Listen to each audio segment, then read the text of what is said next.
Welcome to Listening Nothing Show. I'm Mel Fascist Pig. That's Annie. And I'm Reverend Muffington, and this is my co-host over here, Mr. Nick Weir. And welcome to the fall premiere. We've been gone for the last few months. But we got a good show tonight. We got some familiar faces, some new faces. Stay tuned tonight for Angie, Jayne. Her and her violinist is going to do a set. But right now, new to the show, ladies and gentlemen, I've heard a lot about this motherfucker. You're about to find out too. Can't wait. Ladies and gentlemen, Gary D. Gary! Hey, I want to thank y'all for watching. I'm going to try to be as funny as I can be for y'all, but I got to warn you, my comedy's so blue, I turn people purple. I don't mean to do it. This shit just happens. You know, I'm tired of people talking about the battle of the sexes. That's a fucking lie. There's no battle. Women got the pussy and men got to beg for it. Pussy got all the power. Pussy's some powerful stuff. Pussy could change the world. That's dangerous. Just imagine, what if it got in the wrong hands? God knew what he was doing when he gave women the pussy. They know how to handle it. They know how to take care of it. They know how to be stingy with it. If God had gave men the pussy, the world as we know it would come to an end. Guys, think about this. What if we could come anytime we want? What if we could come as many times as we want? What if we could come all day long? When would you go to work? I ain't gonna lie, I would just come myself to death. Who needs food when you just keep on coming? Hell, I'd be a test pilot at a dildo factory. And I'd be whoring everywhere. Now, speaking of whoring, you ever notice how morals and attitudes change with time? Like if you go back 300 years ago in this country, if you walked a little different, talked a little different, fucked a little different, played with yourself a little too long, they'd call you a witch and burn your ass at the stake. And that's what the Christians were doing. I wouldn't be hanging out with the good Christians. I'd be hanging out with sinners. They'd have more fun. They was fucking and playing with themselves. Let's just go fast forward to present day, all right? I think we got way too many people way too concerned about what other people do with their sex organs. Makes you wonder if they know what to do with their own. I could give them lessons. Try this at home. Just let your arm let your arm swing free, just like this. Now let it dangle. Look where it goes. If God didn't want you playing with your organ, he wouldn't have put it there. He'd put it on the middle of your back, where you couldn't reach it. There'd be a bunch of pissed off motherfuckers then. I'd be one of them. I don't know about y'all, but when I play with my organ in hell high note, it makes me feel happy all over. And ladies, he made it easy for y'all. All you got to do is just wiggle your finger. See, I can fake it too, and I don't even have a vagina. Oh, come on, that got to laugh, man, shit. Well, let me get back to it. I think we got some of those same Christians around today. They try and take over the government. And you know, it's just a matter of time before they start burning people at the stake. You know they're gonna fry my ass giving masturbation lessons in the parking lot. I can feel my butt burning now. And you know they're gonna fry gay people. They don't like him. And transgender people scare the shit out of them. They're gonna be extra crispy. I think they're just afraid of sex organs. I know the pussy scares the shit out of them. That's right, ladies. That's why they want to control your pussy. Tell you what you can do with it, when you can do it, who you can do it, how you can do it. Well, they'd have us all doing the missionary position. Now, I don't know about y'all, but I've been married for 40 years, and the missionary position to us is like a summer rerun. Yeah, we'd rather jack off than do that bullshit. Now, let's just go fast forward 200 years into the future. Things are better. It's no big deal to get a sex organ. You can get as many sex organs as you want. You can get whatever you want. You can get a dick and a pussy. That bring a whole new meaning to the phrase, go fuck yourself. Hell, we wouldn't be having coffee breaks. We'd be having fuck breaks. And man, we could finally catch up with women. We could have multiple dicks. We'd have multiple orgasms. Some of us would fuck ourselves to death. I'd be one of them. You know, but you know what I think I'd really do? My wife is all the time, every time I turn around, she calls me a dickhead. You dickhead, you dick. I think I'd get a big old floppy dick right here on my forehead. I'd go home and say, baby, look what your power suggestion did. Turn me into a dickhead. But I've got tricks I can do with it. I want to show your mom and all your girlfriends. Watch, this is cute. Watch what happens. Don't it look funny when I do that? Come on, let's go show your mom your girlfriends. Now, you want me to keep going? It ain't gonna get no cleaner. You want me to do another bit? Sure. I mean, you got Okay. a minute. Yeah, Okay, I like this one. I want to talk about something near and dear to my heart. Senior citizen sex, or as I like to call it, heads up on what's coming. Did you know that women outlive men by an average 10 years? I think I got it figured out. It's the way we fucking. No, ladies, let's just think about this for a minute, okay? I mean, how hard is it to lay there? Sure, y'all get on top for a minute, but you're smart. You lay back down. And guys, how hard is it to lift that fat beer belly ass up and down, up and down? We'll be breathing hard, sweating. We don't even realize it's hard work. They do. Why do you think keep hearing harder, harder, faster, faster? They don't care how hard it is on you. They just want hard on them. They don't mean to, but they slowly fucking us to death. And the pussy's so good, we don't mind. I'm tired of people thinking I'm the wild one in my marriage. If my wife was up here standing next to me, every one of y'all be thinking, what's that Sunday school teacher doing with that wild motherfucker? Well, see, y'all not there when I lock the bedroom door and she warps into wild thing. When she gets naked, she turns into a fuck monster. People think we got whips and chains for fun. No, I got whips and chains to keep her from fucking me to death. And that new ways to do it list got pretty damn short. And wild too. And we got 2 lists. And she done got wild on me, y'all. I don't even know how to tell you about her list. This scares the shit out of me. Do I look like an acrobat? Huh? But here's how I can tell you. I can tell you how she visualized the bedroom, and I'll tell you what shit really looks like. She sees a crystal chandelier hanging from the ceiling. I see a rusty old wagon wheel. Ever since she chained it up there on the ceiling, it's got handles on it. She wants her and me to climb up there, hang upside down, and fuck! I think she's trying to get the insurance money. I'm not doing it. We've had this conversation. Baby, that's a 10-foot ceiling. We all know what's going to happen if we fall. I mean, look at you. You just standing there. Your titties and ass are jiggling now. No, I'm not saying you're fat. No. I'm saying you're soft all over. You're going to bounce. I'm old and brittle. I'm going to get a penile fracture. For all you short dick motherfuckers, a penile fracture is when you break your dick. We old now. Takes a lot to get us hyped. It's an all-day job just to warm shit up. So when we go out in public, we say wild, sexy shit to each other to fuck with people around us and to get us hot. That way, by the time we get home, we're ready to do some wild-ass fucking. And I'll get up in her ear and I'll say some wild stuff. I'll get out my sexy voice. I'll say, when I get you home, I'm going to fuck the dog shit out of you. And she started barking and wiggling her little butt like she had a tail on it. Oh, man. We was at the perfect place. You know where Walmart got all the dog food off in the corner? That's where we was. People say we look like wild dogs in heat. And we did too, man. Shoot, we was barking the ground and humping and grinding. Boy, I tore it up when I got home that day. Boy, I knocked the bottom out of it. I did some barking of my own. I lasted every bit of 2 minutes before we had to get that baseball bat vibrator of hers out. Well, it looks like a little baseball bat. She had it made special in China. You know them size D batteries? It's got 8 of them in there. Man, you drop it on your toe, it'll break your leg. You turn it on, anything within 6 feet starts shaking. Told you I'd make him laugh. And then you can hear it all over the house. When I have the guys over, we're watching the game, first commercial. I'm coming to an end, yeah. I said, guys, she got a new vacuum cleaner. And then she'll start that, I said, you really love cleaning with it. But you know, I tell you the truth, I'm glad she got the damn thing. I call it her monster taming pussy pacifier. That's right. I put it in, give it a little jiggle, say, love the little monster. Pussy's satisfied, and I don't have to fuck myself to death. Look, I got to go. I just want y'all to know life's too short to hate anybody for any reason. Love y'all. I got to go. Bye.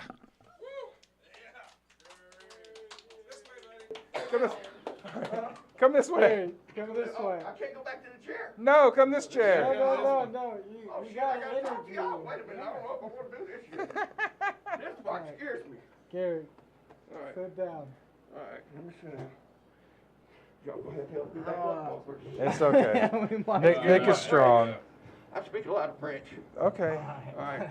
Hi, Gary. Hey, how you doing? It's good. It's nice to meet you. Yeah. Hi. I'm a little nervous. Okay. Yeah, my wife said if I say the wrong thing here, next time I go to sleep at home, when I wake up, my dick won't be where I left it. Oh, you're doomed. I'm kind of fond of my dick, you know. You're doomed, sir. Yeah, If that's she gonna watches be hard this. to find it. Sometimes Well, I it's can better when find it's it. I feel detachable. that it's small, but I can find it. How long have you been doing comedy, brother? I've been crazy all my life. Okay. Well, that's know, good. That's good. I was a roadie until I was 30, and I did all kind of wild crazy. I did some crazy stuff on the road, but mostly it's to have fun with the guys. Right. And so that's kind of helps. So you've always been that guy that kind of make everybody's laugh, kind of. Yeah, well, I was okay. Do you drink? Do you want a shot? No, I don't want to drink. I don't drink unless I'm home. All right. Yeah, I get Well, crazy. I am home and I'm ready for I know, a drink. I So know. Nostrovia. Drink on, Oh, enjoy. as a matter of fact, it's Mr. Weir's birthday yesterday, Birthday. and then in a couple of days it's going to be the pig's birthday, 31 and 38. So we're going to do a happy birthday real quick. Sweet. Happy birthday to them. Happy birthday to them. Happy birthday to them. Happy birthday to them. All right. We have cake. Feels good. And there is cake. Is that red velvet? Yeah, it is. That is my favorite. Oh, My yeah, dude. Granny Oh, yeah. Pig back in the day used to make sure I had a red velvet cake every birthday. Oh. Now well, I got Nick Weir is the replacement of Granny Pig. Here's my grandpa, by the way. Right. All right. So back to Grandpa. Gary, who is your favorite comedian? Richard Pryor. Oh, All right. yeah. Richard Yeah. Pryor, Red Fox, and George Carlin. Oh, yeah, that's- right on. Those three are my favorite. Yeah. And then Lenny Bruce.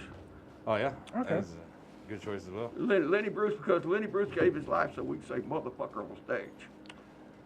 You're exactly right. Yeah, a lot of those early comics paved the way so people can actually, speak their mind. And, Yeah, they didn't invent dirty, but I guess they kind of was at the right time to where. Well, No, Lenny Bruce wasn't at the right time. no, Lenny Bruce No, really really was. I'm just on the other Lenny guy. Bruce Like, was the sacrificial lamb when it Yeah, really yeah, he came was- to yeah. it. If He it was- wasn't for Lenny Bruce, then you wouldn't have Carlin becoming who he became. Yeah. Yeah, Bruce was what, like late 60s, early 60s? Yeah, he said motherfucker, and they locked him up.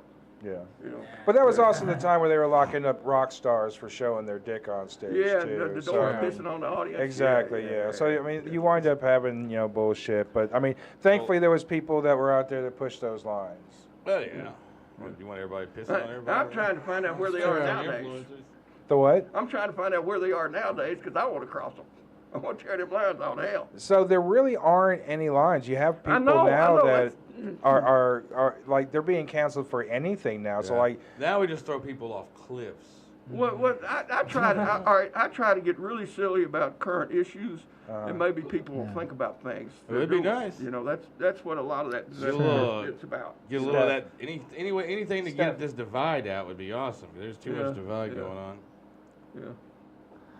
well, do you have any road stories as far? Are you sure you want to ask that question? Well, I mean, Yeah, that's give us where I one. want. Give You us said your roadie. I gotta hear it, man. give us your top Okay, story. okay. I'm Cocaine gonna- and hookers okay, now, sir. okay. This is a true story. I got fucking witnesses. Okay. Okay. All right. We believe you, sir. We were driving across. There's this interstate in Kentucky, 75. Now in the 70s, wasn't nobody on there. Man, you couldn't see any cars on that fucker. And the bus, our bathroom had bust, right, broke, and we couldn't piss on the bus. And me and Kush the horn player, Kush Griffith, great horn player, one of the horny horns with James Brown. Anyway, he's about this tall, weighs 300 pounds. He don't move fast. But we got to piss. We say we got to piss. We get out. We're pissing, and they act like they're pulling off and leaving us. So we moon them, okay? And I look around, and Kush is on the fucking bus. Damn, that's the fastest I've seen him move. I look this way, and there's a state trooper coming at me with his billy bat swinging it in the air. And I pull my pants up. He gets me in the back seat of the car. He calls in. I got a young man naked on the interstate. Click. And they come back. It's 10 and 15. It was either 10 grand and 5 years in prison, or 10 years in prison and 5 grand. I'm back here. I got hair down to my ass. I'm thinking, oh shit, they're gonna fuck me up good, man. I'm done. Freddie Birdwell, the keyboard player, true story, comes out, knocks on the policeman's window. He rolls the window down. He says, look, he's a mental patient. We get him out on weekends to take him to the gigs with us. If you give him back to us, we won't let him off the bus. And they let me go. That's a fucking true story. That's really, I got witnesses. There are 5 of us left alive, and all 5 of them will tell you that happened. There's other stuff that happened I can't tell you. I want to stay married. Right I on. understand. I want to stay married, and I Hey, want to stay alive. There's always a next time. That's true. We'll No, get it out of some it. of these stories we can't. We get together every once in a while to tell us, and we have a lot of fun telling the stories again when we're alone without wives. Well, and yeah. stuff. Cabin in the woods shit. So what's your upcoming Oh, gigs? survival Huh? game shit. What's your upcoming gigs? Right. Oh, any open mic in town, I hit. Okay. Well, I do Teddy's on Brown across from the arena downtown. We do that every Wednesday night. You know, it's pretty good. I like it. It's fun. Do you have like a website or something someone can go and see your I stuff? ain't too hip with that kind of stuff. No, Right I on. just get on stage, do crazy stuff when they let me. All right. You know. Well, get yourself at least a YouTube account so we can get people to come and see some of your stuff and Okay. yeah. So Well, I'm afraid once they see this, they'll probably send bombs to me and shit. You know. you never know. Just the I know- feminists. I know. I feel Well, you got some allies people, I'm over here. I'm sure. no fascist pig. You got allies. Yeah. But anyway, and my wife will probably divorce me, but hey. You'll be all right. No, You're she too won't old to divorce get you. divorced. She It's loves all you, right. Gary. Yeah. All right. Well, Gary, hey man, I appreciate you coming out, brother. Thank you for having me. yeah, I really it's all right, appreciate the man. opportunity. Did and I you had get a fun. sticker? Thank you guys. Did you get a sticker? Thank you. Yeah, he Did got you get one. a You got one? sticker? All right. Thank you. Hell yeah. Let's give it up Well, one more I time. got a To, big ass. Can I take yeah, get you another one. Yeah. for each? All right. Another one. Give it up one more time for Gary D. Gary D. Hey, can I go back over Yep, you can go back over there. Yes, sir. I gotta get up. Yeah, it's no problem. Yes, okay. I'm up. Hell yeah. Ladies and gentlemen, you know him, you love him. He's been on the show multiple times. Give it up, Ken Ray. Yeah. Y'all, I am 53 years old, Woo! and looking at Gary, I just saw what my future's gonna be like if I keep eating. Gary's 43. I'm fucking old. It's gonna be bad. So y'all, I'm single again. Had to break up with my girlfriend. Yeah. And I found her stash Even of better. dildos. Oh. Now the problem is, I thought I was pretty good at throwing the D, but everything in that box took multiple D-sized batteries. So I confronted her about it. And I said, "What's up, honey?" And she said, "Well, you're like a Dollar Tree battery. You work, and then you kind of die off. That's why these all have energizers in it, because they, say it with me, keep going and going and going. And if your girlfriend or wife laughed at that joke, she's got a fucking stash at home too." So I'm also starting to get older, and I don't like it. Older. It's that country thing. You know, I'm from Kentucky. This is that Tennessee stuff. That means something completely different. So, yeah, it would be. So, like I said, I'm getting older, and I was at the gym, and this kid came up to me, and he said, "Come on, old man, you can do it." And I said, "Who in the hell is he calling old?" He goes, "You got to lift them heavy weights if you want to pick up the chicks." I'm like, "Dude, I make a 6-figure salary, got $1 million in my 401k, and I ride a Harley. I know how to get laid." Then, when I got home, reality set in. In my mailbox was my first AARP magazine. Son of a bitch. Now what makes it, oh yes. Now what makes it worse, there was a coupon for Depends for all your incontinence needs. Now the problem is I got irritable bowel syndrome, which means one of these days I'm gonna need that coupon sooner than later. Oh, where are we at here? It's just got to that point today. Yeah. I've also gotten to that age now, too, where my brain says yes, but my body says, oh, hell no. Went out with this lady the other night, and she had a stripper pole in her living room. She said, "Your turn, stud." So I started working it. Ladies, $5, and I keep going. Men, $20, and I'll stop. $20. You gay guys, that's also $5. I'm not done. But then my brain took over and went, "You can do it." Y'all, I spent 21 years in the fire department. A stripper pole and a fire pole, they're not the same. My bare ass jumped up on that pole, and my thighs went all the way down. And then about 8 seconds later, my scrotum caught back up to me. Yeah, I didn't walk right for a week. Speaking of not walking right, like I said, I got irritable bowel syndrome, which means when I got to go, I got to go. So my buddy said, go to the doctor, and I did, and the doctor gave me a pill. Unfortunately, the side effect of that pill is anal leakage. And I was like, Doc, that's why I came to you in the first place. My buddy goes, you should try yoga. It's stress-free medicine. Bullshit. At my age, yoga stands for you old geriatric ass. And then they stuck me in a room full of all these beautiful women. In between bending and stretching and the possibility of anal leakage, I had to hold in a fart for over an hour. So yeah, try dating when you got those kinds of problems. Like the other day, I got cock-blocked by arthritis. I'm at that age where I can't reach certain parts of my body with a razor anymore. And there's no woman that wants to go out with somebody with a hair patch. So, if there's any barbers out there that want to hook a brother up, I'd greatly appreciate it. So like I said, I've been back in the dating scene. Like, I think I can still date younger women. The problem is when they start calling me daddy, I got to stop mid-stroke and go, what was your mom's name again? Then I went out with this young lady the other day, and she said, I grew up as an orphan. When she called me daddy, I felt real fucking awkward. Also at that age now where I have to start wearing my glasses for everything, including eating pussy. If not, it looks like one of those Japanese porno blurred videos. Hell, the other night I licked her belly button for 20 minutes before she said anything. Recently went out with this lady the other night. She said, so, you into anal? And I said, well, hell yeah.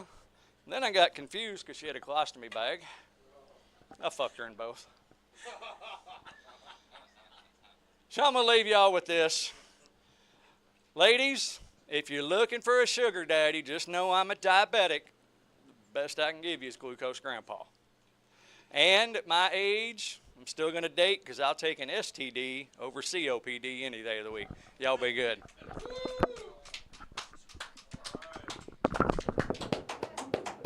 There's something in here I got to get, or you can still have it.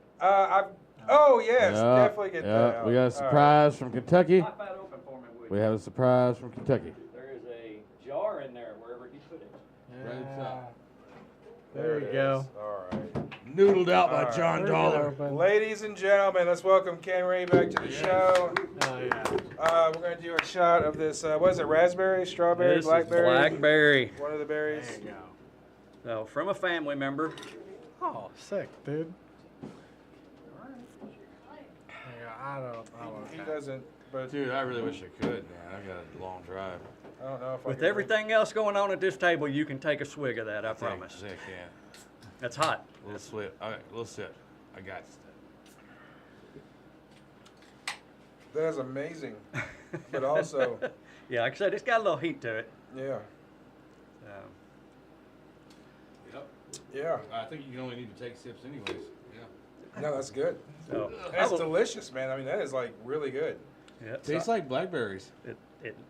so I will leave that for future episodes. Hell yeah. Thank Are you trying to give me the dog? Hell, No, I'll take no, it. no. It didn't bark during my set, but that was the best time bark during Gary's. It was, hell it was yeah. like He so said it, dude. He tight. called it. He's Oh, like it was- Babe Ruth. He's like, Yeah. you know, he called his shot, man. He's like, That I'm gonna dog's get gonna that dog bark. Brr. I said, oh, that was beautiful.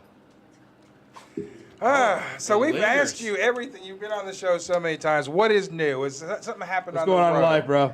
Nothing's been busy. Been real busy at work. So I've done some shows up north, up in Pennsylvania.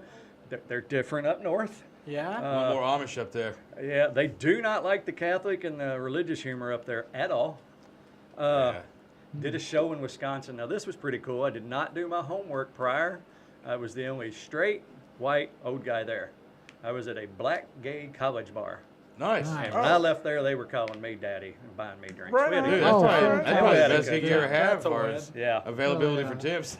So I took my whole shirt off at that show Nice. because I tell people I got a body better than Kreischer. So Oh.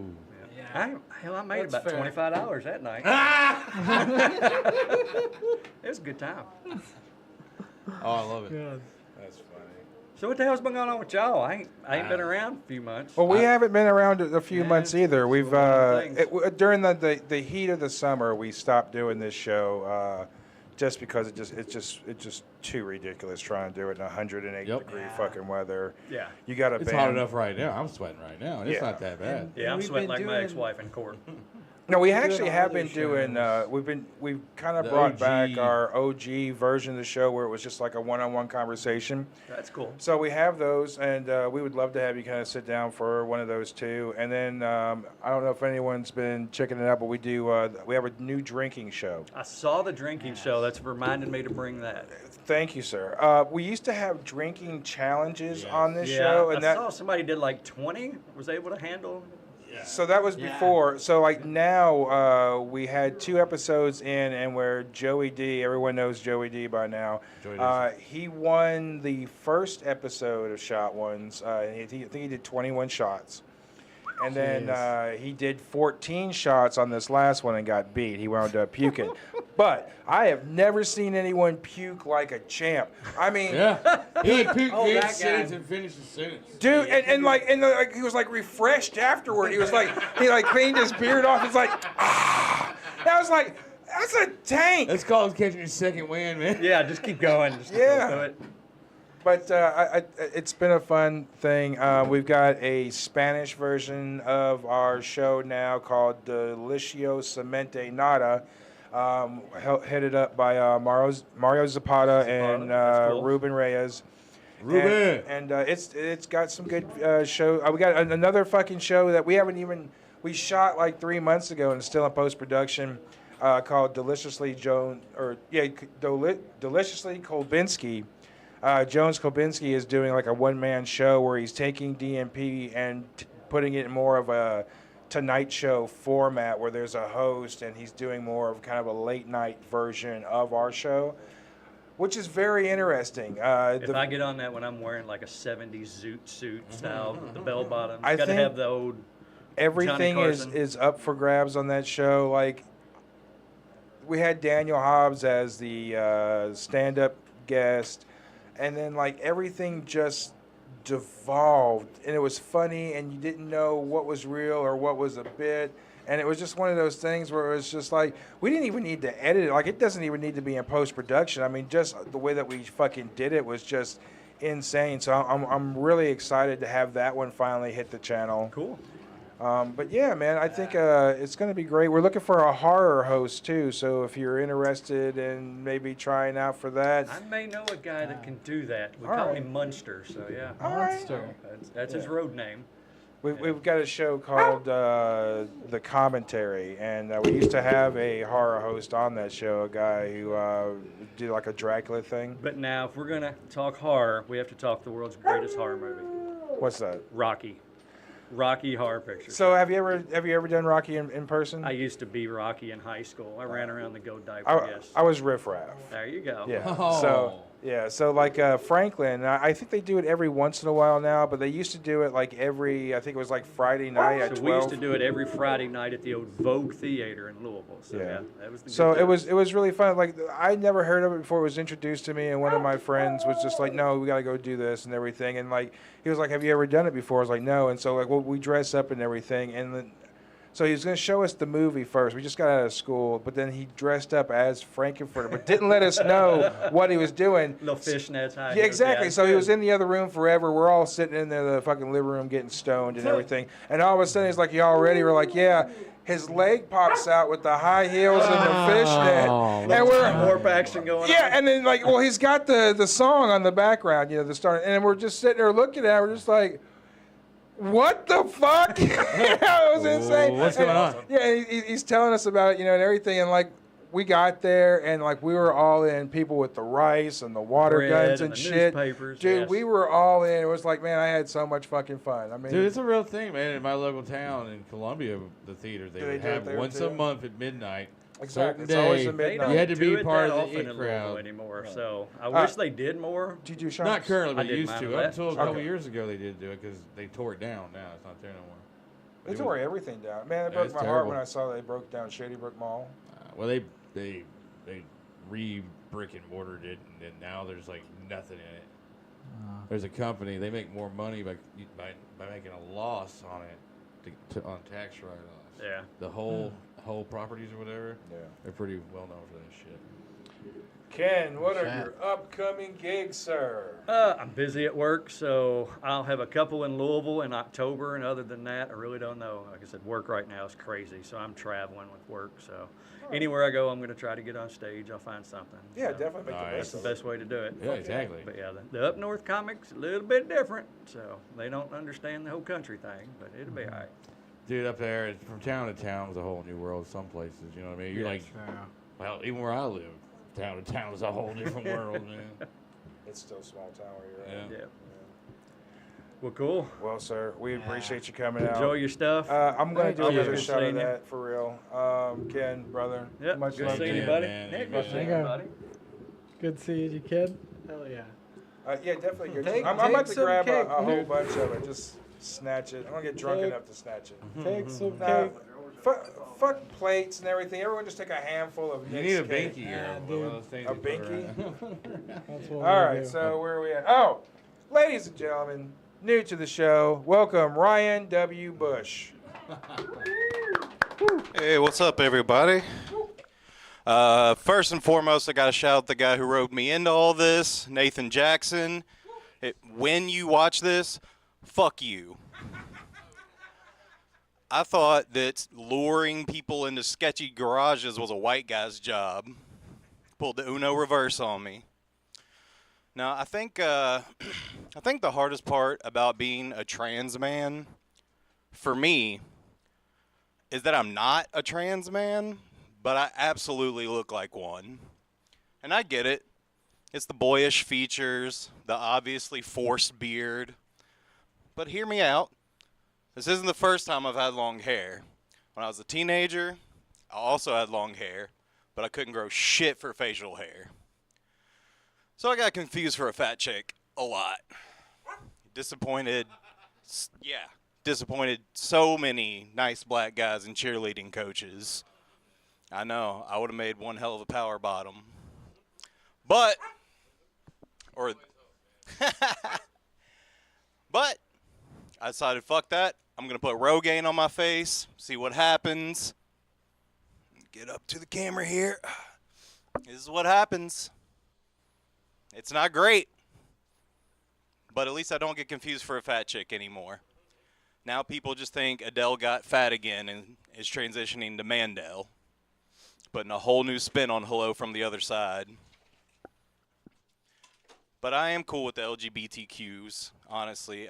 The one thing that is really strange to me is the way that the words that guys will choose to dance around saying gay.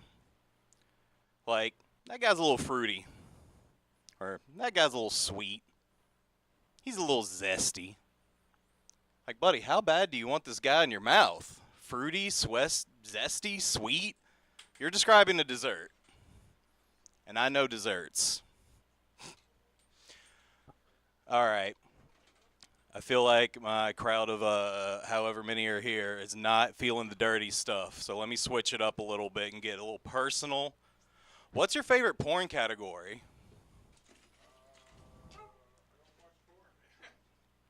All right, so gay porn. What's your favorite porn category? Amazing. You're the first one to ever actually admit it. I've been asking this question all around. I've been polling people.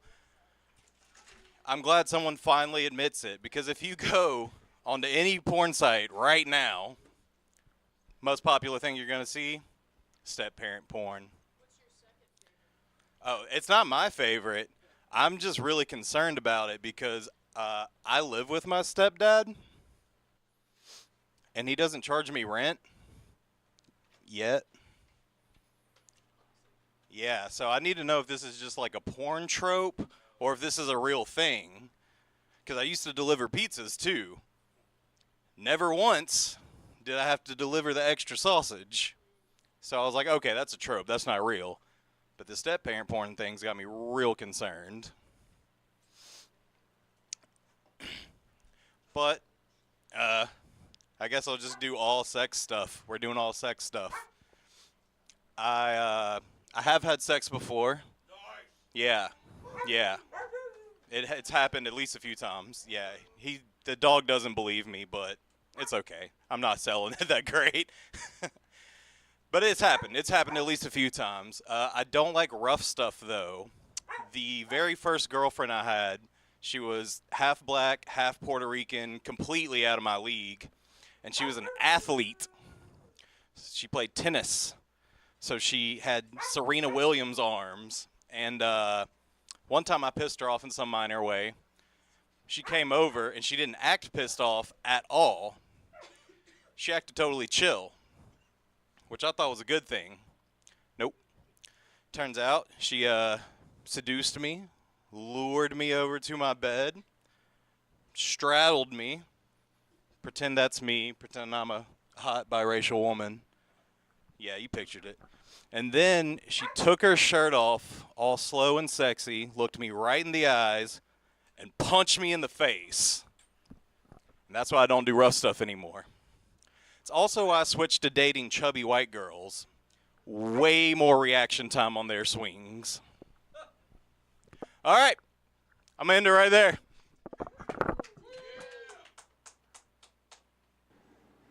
All right. Welcome to the show, brother. What's up, what's up? What's up? So what got you into comedy, man? I've been a big fan for a long time, but honestly what got me into doing it was my cousin started doing it, and I was helping him write some stuff, kind of getting a lot of the inside baseball information from him, and I was like... Were you funnier than your cousin? It's debatable. It's up for debate. You know, I'll give him a shout out. Y'all can follow Colt Median and then follow me and then tell me that I'm funnier, and that'll settle the debate. Hey, can can someone slide me a piece of pizza so I can take care of the werewolf? Small piece. Yes, we're gonna feed the dog pizza. I just would really just like Give for this him little to fella shut. some pizza. Thank Give you, him Papa entire John's. pizza. Of course. There. Go away. Thank you. All right. So, top 5 comedians. Ooh, top 5. Number 1's Norm Macdonald. All right. That's my My favorite. He's my guy. It gets hard to rank after that, honestly. But There's a lot. yeah, there's a lot. I don't know if I'd say they're in this particular order, but particular order. obviously Dave Chappelle. A current guy I really like is Casey Rocket. I find him Really? absolutely hilarious. He's very polarizing. People either are like, I don't get it at all, or they're like, that guy's hilarious. Also, another current one I really like, Jordan Jensen, who's coming to Nashville soon. Jordan's great. She's really funny. She's funny. And then I'll round it off, Mitch Hedberg. Nice. There you go. That's a fun list. How many fights you been into? How many fights have Yeah, I what's been your in? record? Like fist fights? Yeah, throughout your life. Oh man, I think I retired in like 5th grade. Probably went like 1-0, 2-0. Just You gotta go watch the champ. yeah, retire on top. Do you do shots? I will. All right, sir. Nostrovia. There you go. Where are you from? You from Memphis? From Memphis. All right. And Nate's a Nice, good dude, dude. man. Nate's done this show a lot. No, Nate's really my boy. Yeah, I love him. We had a roast battle here. And Nate was the one that won the, Oh yeah, you won. I think he won that. he won the roast battle. That was an interesting night. But it's always a fun show. He did our first live show, Tripping Mushrooms. Like he comes out and he's beaming after he does the show, and I was like, dude, you have a good set. He was like, yeah, I'm tripping mushrooms, man. I'm like, oh shit. He'll do that. He'll do that to you randomly. There was some thing he was guest hosting, and I showed up before he did, and I was like, "Where are you?" And never heard from him. And then he just shows up looking happy as hell, and I was like, "Oh, oh, it all makes sense now." Yeah. You got to ride the bus. Do you have any road horror stories? Any dead hookers or promoters taking a shot at you?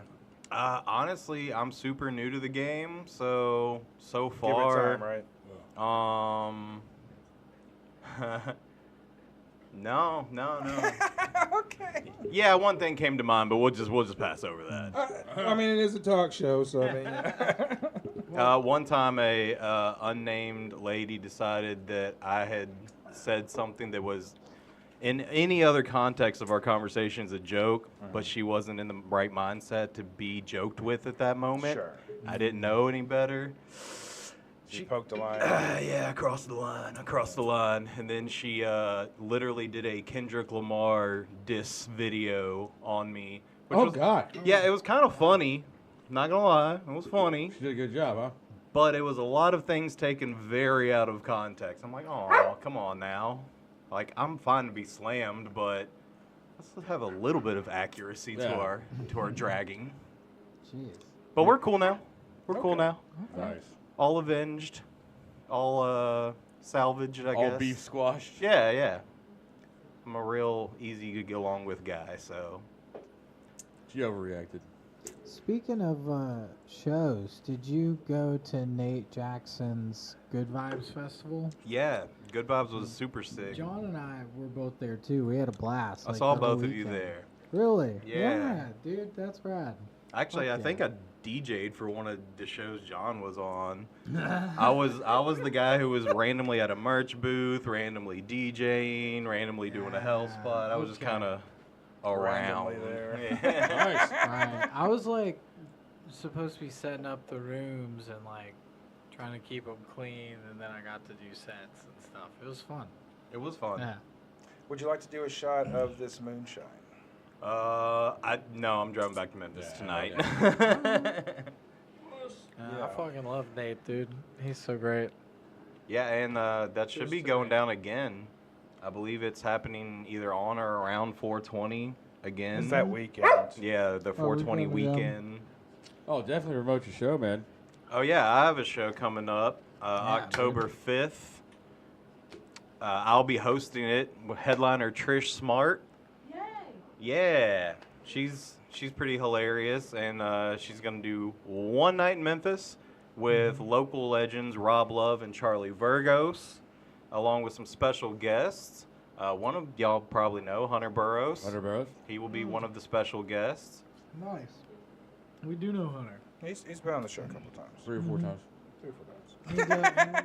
He does a lot of stuff around town here. Yeah, I told him I was coming up here like 2 weeks ago, and he was like, "Oh hell yeah, man, I'll be in town." And then I hit him up like 3 days ago, and he's like, "Oh yeah, man, I won't be in town." I was like, "All right, cool." Farewell. That happens.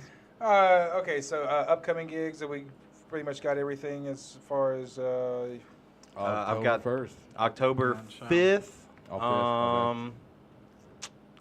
I host an open mic if you're in Memphis and you're like, damn, it's Wednesday night. I need to hit an open mic. Madison Tavern, I host it. There's a shit ton of people there. Shit ton of comedians. You know, not real people. Yeah. So, all right, Comedian friends. Just out of random curiosity, when you do an open mic and it's mostly other comedians, are you wanting regular people, quote unquote, there and try and to do your shit in front of? Or is it actually better to make your peers laugh? Like, when you're going to an open mic, like, what is the audience that you're looking for when you're wanting to work something out? Me, I want to test it out on crowd, non-comedian people. Non-comedian, correct. Because if you get a big crowd, it's going to be non-comedians. And also, comedians are terrible, terrible people. They will laugh at you, not with you. Exactly. So that's why I was like, Yeah, keep telling that joke, bud. Yes. because if you can make your peers laugh, say like you got a room of comedians, and then you can actually you can hear their real laugh. That is true. There's definitely a distinction of like, oh, okay, I made them laugh because that's a good joke. But a lot of people don't know that, and they're just like, I made them laugh. And it's like, not for a good reason. When you was little Bush, what did you want to grow up big? I wanted to be a marine biologist. Oh. Fucking Free Willy did that to a lot of us back in the day. Yeah. I want to play with dolphins. That's exactly what it was. I don't want to fucking play with dolphins now. I'm a bitch when it What comes do you want to to do? wildlife. Do you want to do mushrooms and play with dolphins? Fuck That's the no, that thing makes it now. even worse. I want to be top of my game if I got to get in there with some dolphins. Yeah. Plot twist, I did not become a marine Didn't happen. biologist. I became an amateur comedian and a fan of the Miami Dolphins. Oh, Same. Close enough. Yeah, close That's good enough. bastards. Ryan, thank you for coming out. Yes. Thank you, gentlemen. Yeah. Did you get a sticker? I did. Hell yeah, dude. All right. Yes, Definitely thank you for coming out. I Ladies and gentlemen, let's give it up one more time for Ryan W. Bush. And accepted his sticker. All right. All right, we got one more person new to the show. Let's give it up to Katie Stewart. Katie! Yeah. Yeah. I feel like for the camera, I should say that I am supposed to be here. Like, I look like I shouldn't be here. But I said I would be here. Yeah, they are not holding me hostage. They did not pay me $50 in a van to be here. I'm here by myself. All right, let's do it. Who cares? Who gives a damn? I think I can tell that I'm getting older just by like how I end my nights out. Like a couple years ago, me and my friends would end our nights out about like giggling about the cute boys that we saw at the bar. And now we'll end our nights out by somebody ordering like $100 of DoorDash and then nobody eating any of it because some guy told Sarah she has broad shoulders at the bar. I'm Sarah in this bit, by the way. All right. Have you ever been made fun of for something that you like weren't insecure about until like somebody else brought it up though? Like I used to be really insecure about my tits because they used to be small. And then I got here and some guy was like, why do you have the shoulders of an NFL linebacker? And I was like, why aren't you looking at my giant tits, So, dogs. Cool. Have you ever called your mom before and then just immediately been like, I should not have called my mom? Like I'll be having a good day and I'll be like, let me call my mom, and then she'll answer the phone and I'll just be like, shut up, bitch, like I don't want to talk, actually. That's just a one-liner I've been working on. Cool. We got any gay people in the crowd tonight? Just you? All right. Nick Weir just came out in case you guys can't see that. Nick is gay. I had to travel a lot in June for a bunch of like the Pride events because my company has like a big presence at all the Pride festivals, and they picked a select few to go help work them. And one of those people was me, which was cool until I realized I was the only straight person that they were sending to these events because they just thought I was gay. I told them I listened to Phoebe Bridgers and drive a Subaru, and they were like, yeah, go ahead and block off June. I think you're going to be on the road quite a bit. The Pride events are fun and they're cool to be a part of, but I was just like continually getting hit on by women the whole time and having to like subtly reject them because I didn't want to tell them I was straight. Like I feel like saying I'm straight at a Pride fest is kind of like saying I have a bomb in an airport. Like it's not illegal, but somebody's gonna want to pat you down either way, So, gay joke, crushed it. I'm also from Memphis. Shout out. Yeah, you didn't know we had that little connection in there when you asked me that porn bit, huh? What's your favorite porn category? Double down. Midget porn? I get it. No. You look like a big midget guy. Back to me, though. I went back to Memphis a couple months ago for a big family reunion, and I was super excited for it. Had a bunch of, like, family flying in. Gonna do a bunch of the big Memphis touristy things like Graceland and heroin and things like that. But the one thing that I was really worried about was that our family reunion name was the White Family Reunion. And my mom made t-shirts, so There are now just 37 people in the world that exist with a shirt that just says white family on it. I got home and she showed me the shirts and she was like, look, Katie, aren't they so cute? And I was like, Mom, we're probably going to die this weekend. I don't know if you've been outside in the past 47 years, but I'm pretty sure these are illegal nowadays. They might be cute if we had at least one person in the family that wasn't white, but we're about to go bowling at the Bass Pro Pyramid, and that's about as white as it's going to get. So, and hey, I think the dog's telling me to shut the fuck up, so I'm going to be done now.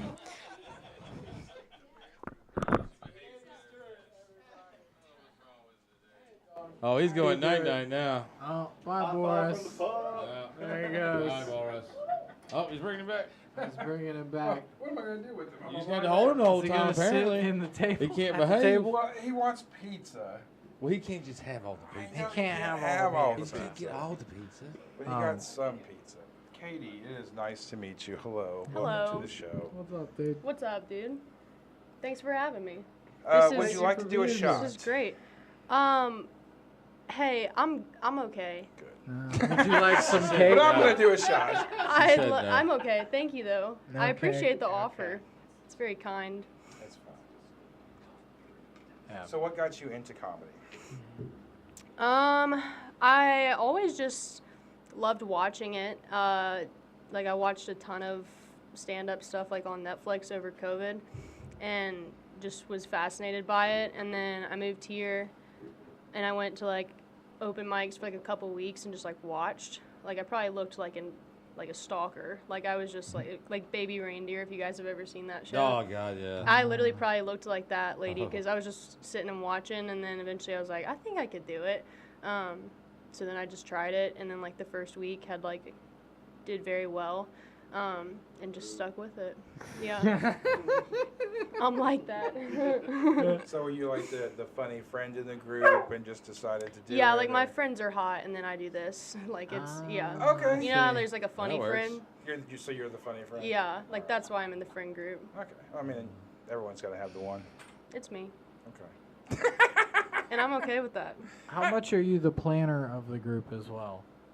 Are you the brains behind the operation or the bronze? No, I'm like What do your the. friends look like? Because I mean, Yeah, I got to see him now, I'll be honest. yeah, with you. because I mean, honestly, I Oh. mean, you're not bad looking. So I mean, like how hot are these friends? They're pretty. They're Oh, pretty hot. Lord, Yeah, John Rev. could attest Oh, probably. dear. John's seen them. They're. Oh, John.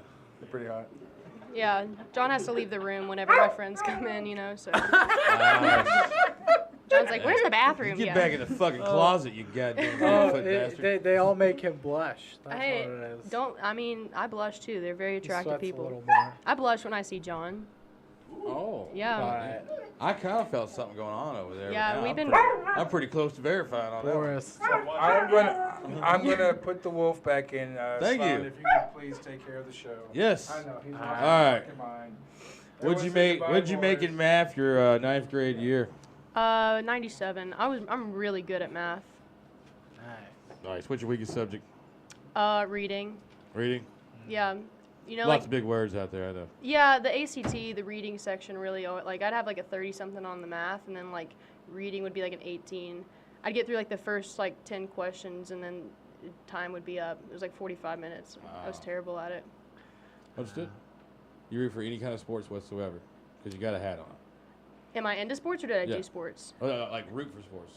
Oh yeah, so I went to Ole Miss, and I Yeah. love Okay. watching Ole Miss football. Cool. I love football. I love basketball. All right. Who's the head coach of Ole Miss? Lane Kiffin. Good. Just checking. Just double checking. Hey man, She passed the test, guys. That's the correct answer. Who's the starting quarterback for the Ole Miss?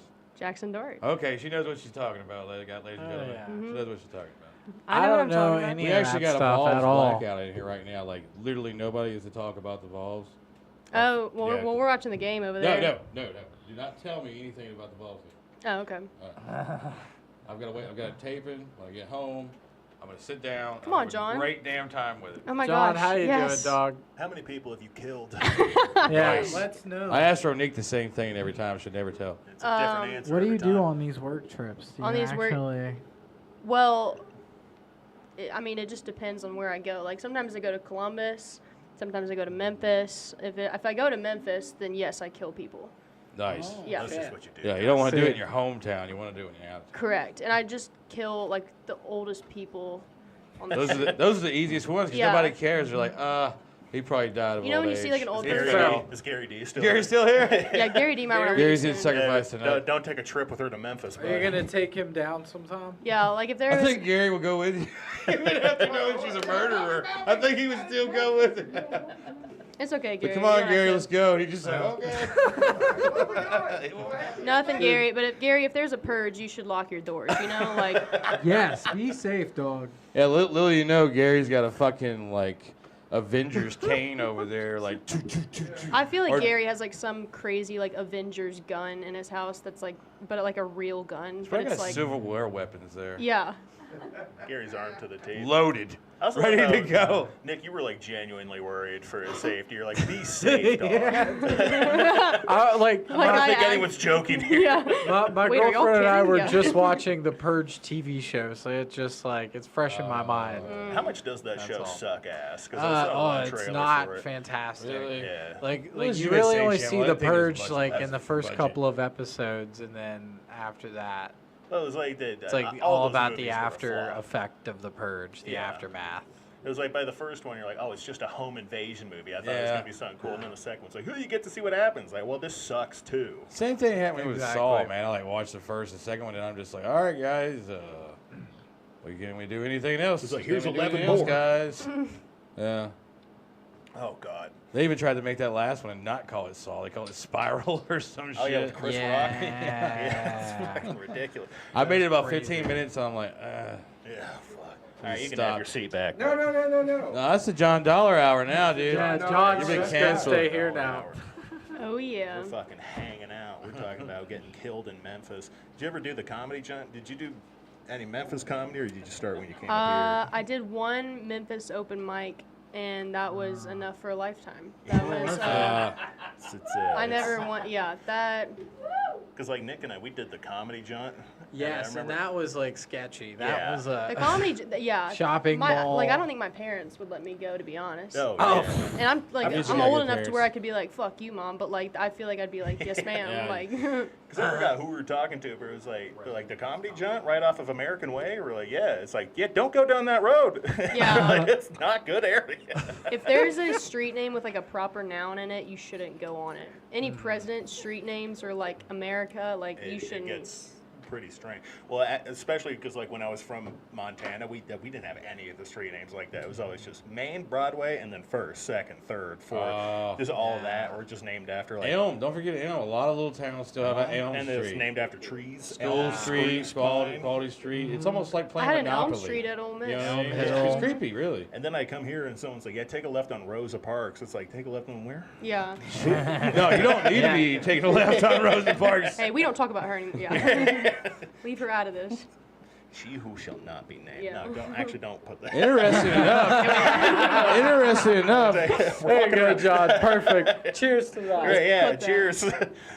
Cheers to disparaging heroes Oh, of yeah. American Damn it. culture. Nice. All right, well, I'll get the fuck out of here if you want to keep this show rolling. John Dollar. Love it. All right, John's love coming him. up here in a few. All right, so what did I miss when we got? Did we cover everything? So far, we've gone over my 9th grade math. Probably, grade. Yes. Was it an F? no, No. she makes good math. No, Reading's she's the very bad. good. Reading's bad. So Yeah, Reading's reading bad. bad. Or bad. English skills. I was the opposite. English good. Not poor Math, English math. skills, more like poor paying attention skills. Like I'll just start. But you're good in math, though. But math is like a system. Reading Oh. is like Yeah. you gotta like lock in and be like, all right, let me read this passage. Math is universal language. I like dialogue. I like rules. I like Discipline. Yeah. Give me rules and I can follow them. If I don't have a rule, then I'm just not. Damn. I'm not Okay. dialed in like that. Unless I take an Adderall, then I'll dial in. There you know? go. Rule it. What's your favorite drug? So I'm not really a drug person, but I do. Well, Adderall's a drug. Well, so I take Adderall daily. Okay. I'm yeah. Because you seem pretty locked in now. I'm pretty locked in right now. Right. Yeah. It's almost scary. It'll. Yeah, it's 8 o'clock. I got like another hour before it wears off, probably. Sure. Ah. Is that like your superpower, like Adderall superpower? Honestly, no. I'm pretty good without it. What's your favorite recreational drug? I don't really do drugs. Never. And I have done drugs. I used to smoke a lot, in high school, and then Crack or weed? weed, and then. They don't. I mean, I am from Memphis, so it's valid, yeah. Me and my hot Smoking girlfriend bars just been crack on tag. Dude.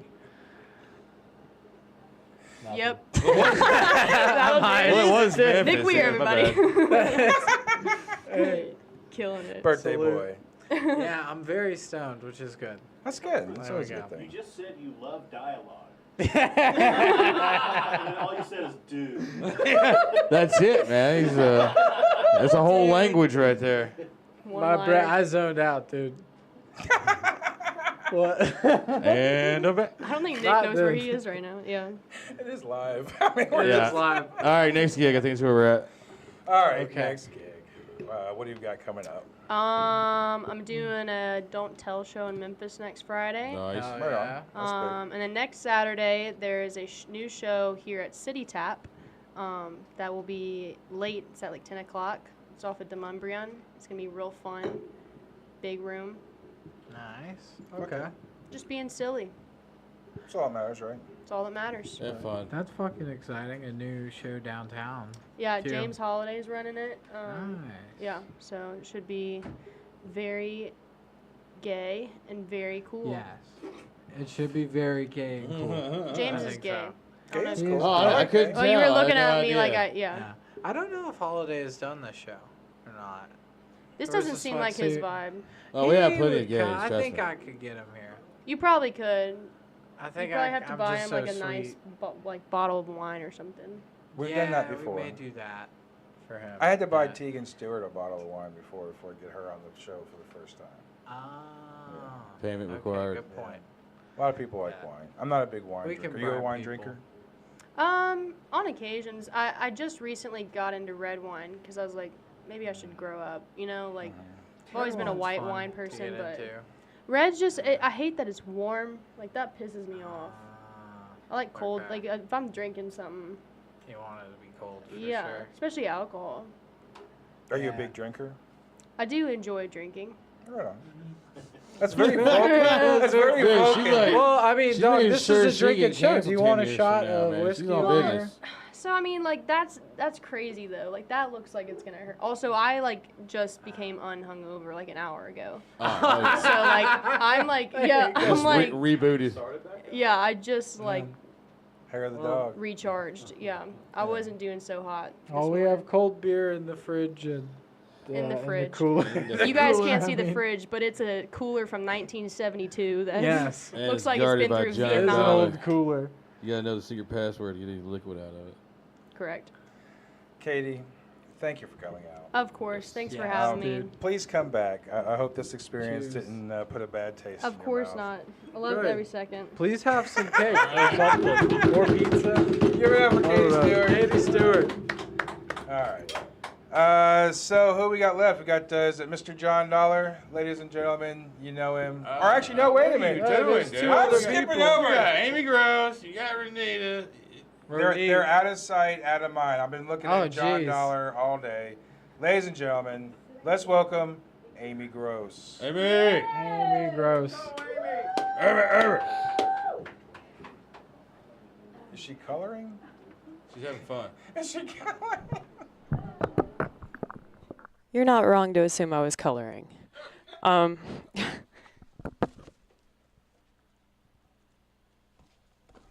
That's how I get through this shit. Oh, okay.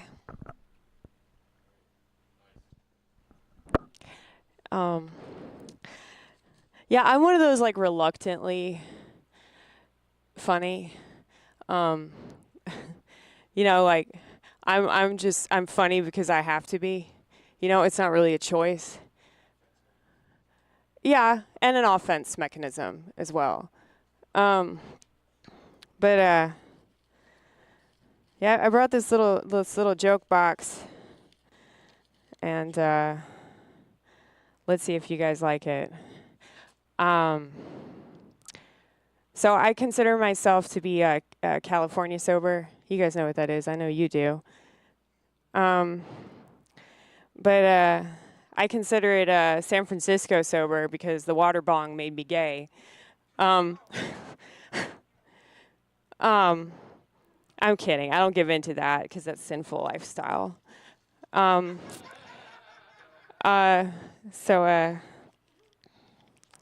let's see. Oh, a Bible verse. You guys don't want that. There's like a whole page of them.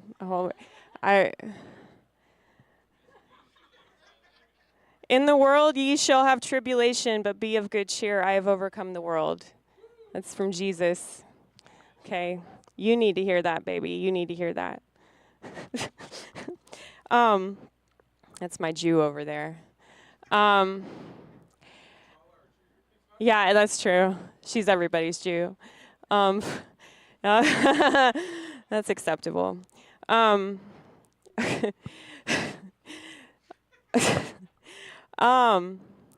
you know how they say keep up appearances? Well, for me, that's just to keep appearing. You know, just don't kill yourself. Okay, that's what that means. I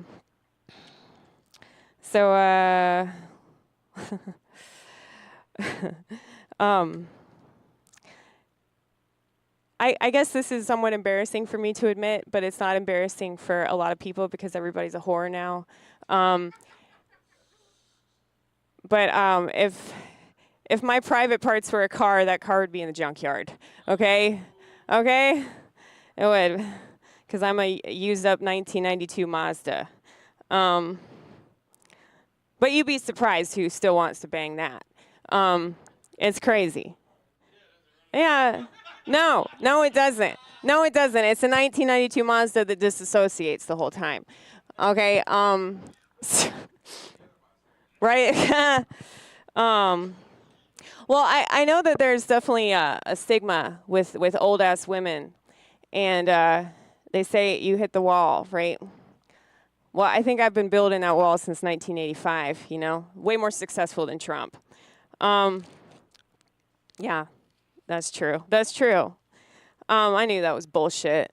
1989, I was fucking woke before woke became gay. Okay, so somebody was talking about a diabetic daddy or some shit earlier. I think I need to get me a monk fruit daddy. You know, because he's got an organic farm where I can get some good ass raw milk. You know. Let's see. So I'm trying not to swear working at a restaurant. That's a joke, right? Okay. So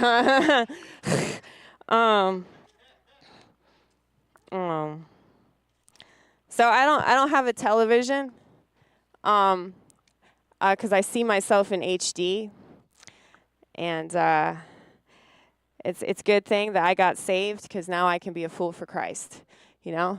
So I can watch myself act stupid, and that's totally fine because that's good TV, right? That's good TV. Yeah, I actually have this little what do you call it? It's like it's a TV, but it only plays VHS tapes because that lets you know like how old school I am.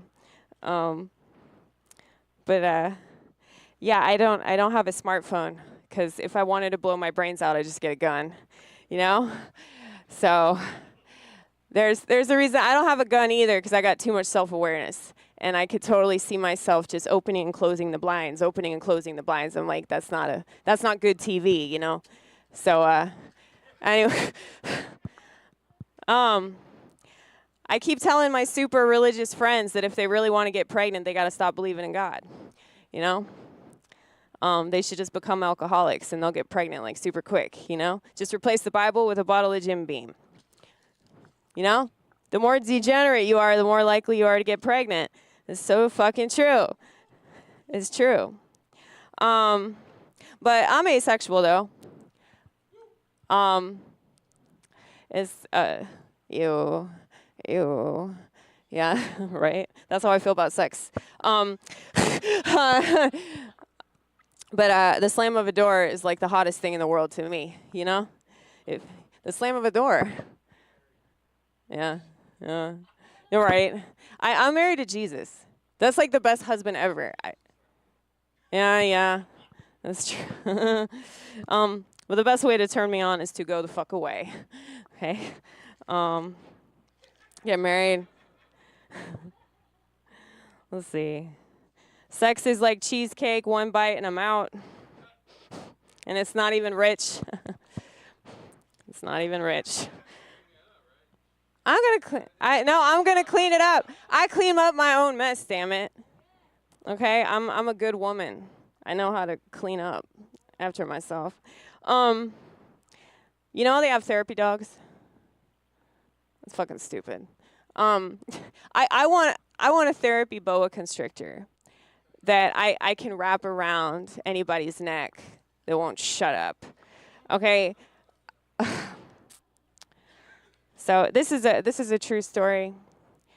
I freaked out these bystanders while sitting on the curb eating a piece of lemon cake, and it wasn't even that good.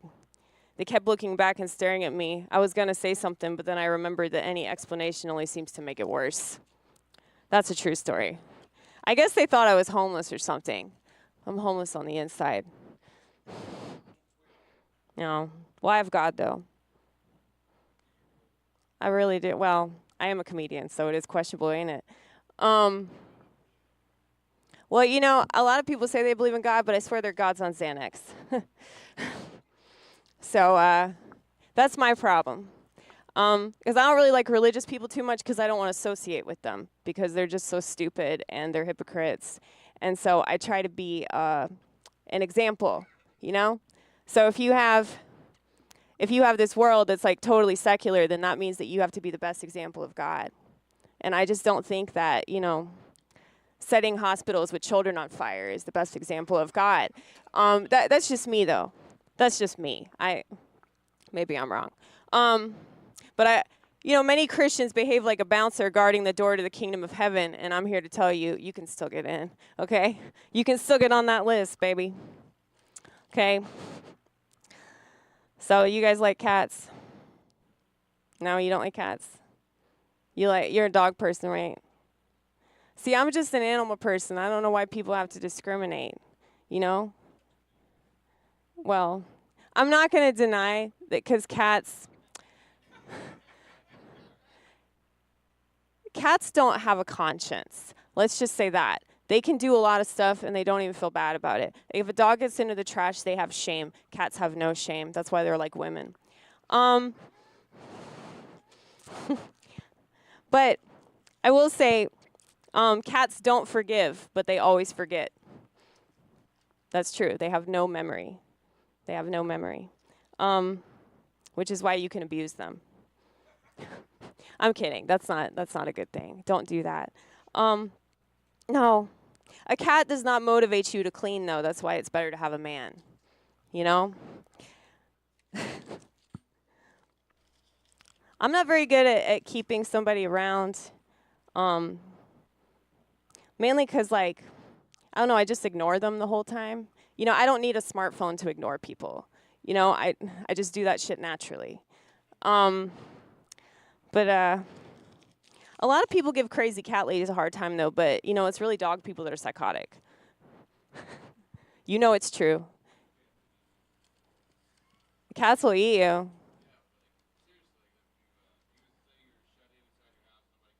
Uh-huh. 4 hours, the cats will start eating you. You know, I'm going to see if that's true. Look it up. Because I'm crazy enough to do that. They will eat you. Dude, I want to see if this is accurate information. A lot of old cat ladies have been eaten, gnawed on by their cat. Who cares about that? They start with the noses, oddly enough. Who cares about cat ladies, right? I mean. Nobody. Not even the cats, really. Yeah. Right, that's what I'm saying. So do you guys know I have schizophrenia? Did you figure that out yet? Well, you guys are smoking marijuana? No, it's totally legal, man. It's legal pot. It's legal pot. It's that Delta 8 shit. Well, I love marijuana, but the problem with marijuana is that my schizophrenia becomes way too obvious. And then my regression's in session, you know?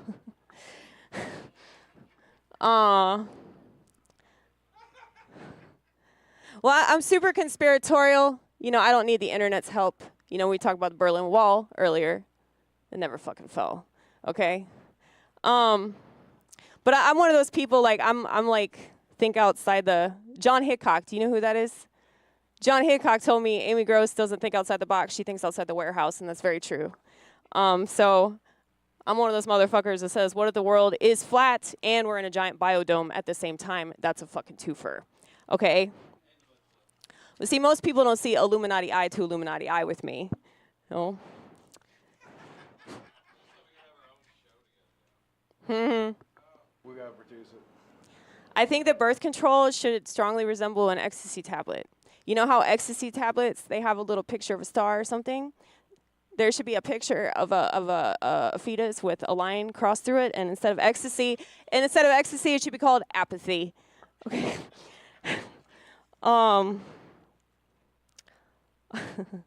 Okay, I will do one political joke.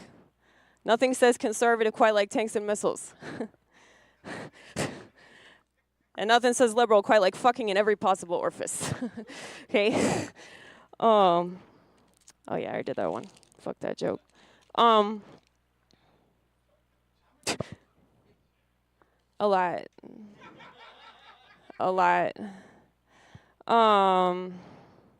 So I'm on the internet, once again, reluctantly. I'm on the internet, and a lot of people like to give me shit on the internet. And it doesn't make sense to me, you know, internet trolls. It's like, say you hate something, and you hate it so much, but then you keep watching it. Does that make sense? Hate watching, yes. Narcissism. That's why I say it, like, narcissism has completely usurped the world. So it's like, I work at a restaurant, as I have previously mentioned. Okay, so say you go to a restaurant, and you hate it, but you keep going back to that restaurant. Well, an internet troll is like going to that restaurant and bitching about all the people that are going and eating there and just watching everybody. And so they really should kill themselves. It's unfortunate they don't.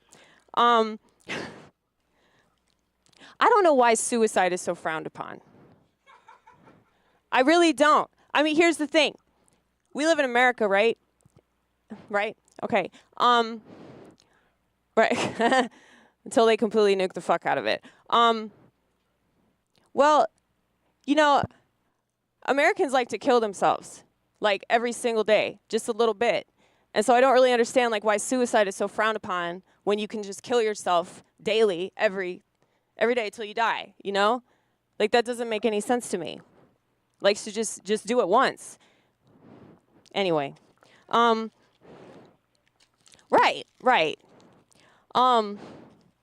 So it just seems like, yeah, everybody's either a narcissist or they're like a narcissist in training, and there's no better place to train than social media, right?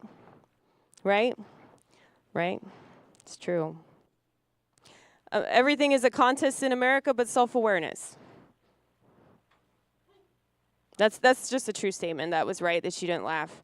But if it actually were a contest, yours truly would get the gold, silver, and the bronze, okay? So I think a lot of people aren't actually autistic. I hear a lot of people say they're autistic. I think they just say that so they have an excuse to wear headphones everywhere they go.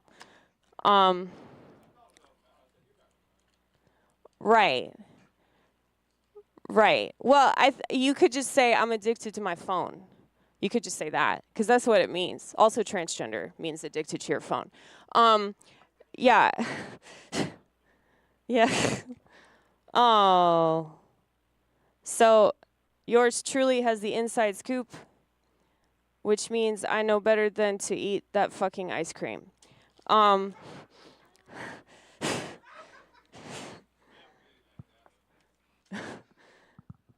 Okay. You guys know what FOMO is? FOMO? The fear of missing out? Well, that's... Okay, you guys are, like, older. Yeah. You guys are older. Well, I've had to, like, become acquainted with, like, internet slang because I'm on the internet. And I don't have FOMO. I don't have the fear of missing out. I guess that's why I don't have a smartphone. Because a lot of people ask me, like, man, aren't you worried that you're not going to know about this? I'm like, why? Why would I give a shit? But I have the reality of missing out. So I also have, I come up with my own little acronyms because I hate acronyms with a passion. So the best way to fight it is to resemble it. So I have ROMO, the reality of missing out. I also have phobia, the fear of being included. And I have FOAS, the fear of attracting someone, which goes along with the asexuality. Okay. Let's see. The only time that I get bummed out that I missed out is when I miss Holy Communion. Okay? So if you're not giving me Holy Communion, I don't care that I missed your party, you know? So, no offense, y'all, but you aren't offering the body of Christ. Okay? What? Oh, shit. Papa John's. That's true. I need Papa God, honey. I need Papa God. I don't need red velvet cake. Fuck that shit. It's like, let's see. What happens in Vegas stays in Vegas except STDs. That is true. I need to rewrite that joke. Thank you. Thank you for inspiring me. Let's see.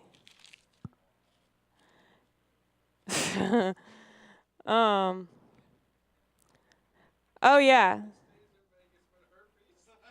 Yeah, that's true. Gonorrhea would stay in Vegas. What else? What are the other ones? I haven't had sex in so long. Thank you, Lord. But gonorrhea, what's the other one? Chlamydia, HPV. Not AIDS, though. Yeah, I don't think AIDS is a thing anymore. I thought it killed people. Really? No, AIDS? No. Oh. Did they find a cure to it? Condom sales just went down. They have a cure to like everything. We got PrEP now. They have a cure to everything. They want to tell you that they don't. Exactly. It's all about money. It's like, it's so obvious. It's so obvious. Why are people still voting? I don't. Okay, good. I'm glad. I'm proud of you. Who you voting for? I always say Ron Paul. Right? Every time. I'm voting to relapse. No, She says she's drinking some whiskey. No, the last time I voted, I was like, you should have just started drinking again. That's what she should have done. But she didn't. And now you're stuck with this god-awful feeling that it's not going to go anywhere. And that's exactly how it feels to be an American. Which is why so many people are depressed. Impending doom. That's why so many people are so depressed and anxious and paranoid and, you know. Thanks to chemtrails. That's true, too. They're putting something in that's making everybody hate each other. And gay. They're making everybody gay. They did it to the frogs. Alex Jones tried to tell everybody. I don't even think it's just, there was actually this scientist in San Francisco that talked about how the frogs were turning queer. Yeah. Like it was literally making them develop both types of sexual organs. And the frogs were very, very insistent on who was the top and who was the bottom. I believe it. There was wars fought. I believe it. Interesting. Bottom wars? The bottom wars. The bottom wars of the Down frogs. in the pits, the bottom wars. Nymphosaurs. There it is. Nymphosaurs. That's the same thing. You guys, I want to self-destruct altruistically. How can I do it? What's altruistically? Altruistically is like when you do something positive. Oh, go out good. Well, yeah, it's like that dude that set himself on fire at protest. Oh, you talking about the monk? Or like an RV loaded with like explosives downtown on Broadway works. Yeah, that's still. Yeah, FBI, 2 days. Yeah. Case closed. Since when's the FBI case closed? The case in 2 fucking days. Case closed. Case closed. But I'm trying to figure out like what's something that's worth dying for. America. It's still worth dying for. No, it's not. Yes, it is. There's still some good. Nothing's worth dying for. Nothing. Nothing. No. Nothing. We're working shit out up here, aren't we? Get it all figured out right now. We are. Well, you know, I haven't been to confession in a few weeks, so. Well, here's the reverend. It's good, right? You're Protestant, though. I don't believe in that. He's dude. Non-denominational. Okay. Yeah. Why do you call yourself that? I can't land on anything. Oh, okay. Okay. Well, a lot of people would say that they're like preachers or whatever, but they're women, so they can't do that. This is true. It is. I mean, there's scripture that says that. Whatever. They don't read anyway. I like my women like I like my country, drugged out of their mind. Right? Incapacitated. But that was true. I am part gay. I just don't give in because I love God. Anyway, I'm just going to go. I think I've said enough. But I appreciate you guys humoring me and listening to me say all these things. I will clean up this mess, I promise. For Amy Gross. Amy Gross. That's fine. Nice. Wonderful. That's fine. Bring the cannon over. Cannon right there is fine. Nice. Amy, it's been a year since we've seen you. How the hell are we? How's it going? I mean, honestly, reluctant. Okay. Reluctant. Well, we love you too. I'm very honest, Man, bitch. we enjoyed it the first time. This second time, man, it was awesome. Well, I'm trying to not use the keyboard. I'm trying to force myself to, like, not have that as a crutch. I mean, everybody Did you feel remembers. it was a crutch? I mean, yeah, a little bit.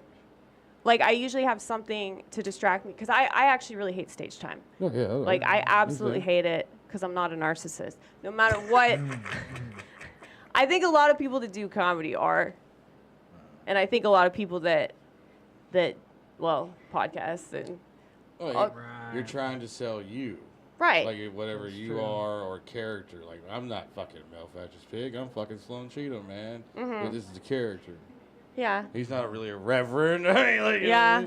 He's not really a comedian named Nick Weir. I mean, he's just Nick Weir. Yeah. Yeah. What? So what gives you that courage to actually get out and do this? It's God. It really is. Like, Really? I became a Christian doing comedy because everything was so degenerate. I was like, well, there's no other option. I was raised So, into it, and I then I stopped understand. going as a kid. And then when I got real bad into like conspiracy theories and shit, and really finding out about the Illuminati and Bohemian Grove and fucking the Bilderberg groups, and basically all these rich guys that don't have borders and do whatever the fuck they want, Right. And all this shit. Now we got down to Epstein's and Clintons and all this shit, and yeah, I hope to hell there's a fucking God and Jesus is coming, because the evil motherfuckers are in charge of everything. But isn't everything. Isn't that just like the everything. Isn't the rich that were like even like Diddy?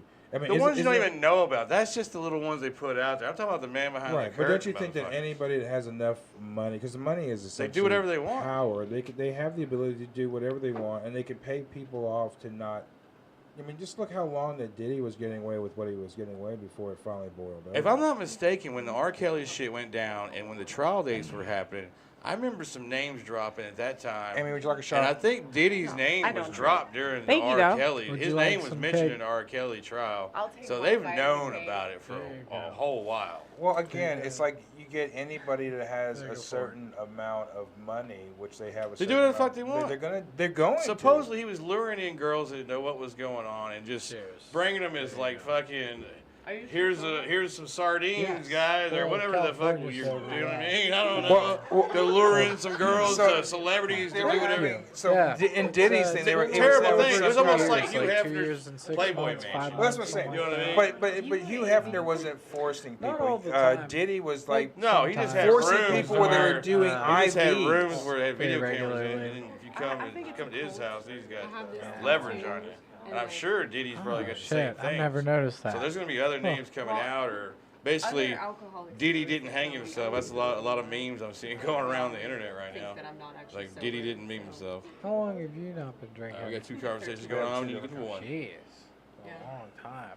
All right. Holy shit. We're having a sobriety talk. We are. Cake talk. I like cake. Cake. It's really Jesus good. in the Cake cake. is actually pretty good. It's Some time. cake, dude. All right. Oh, there you go, Rev. Just a big old, look like a dog print, like a big wolf went in there. How man. Dog of yours? 12. Yeah, Boris is actually like a baby. He is a baby. So that was a mistake. It gets everywhere. Oh, we need Rev. some paper towels.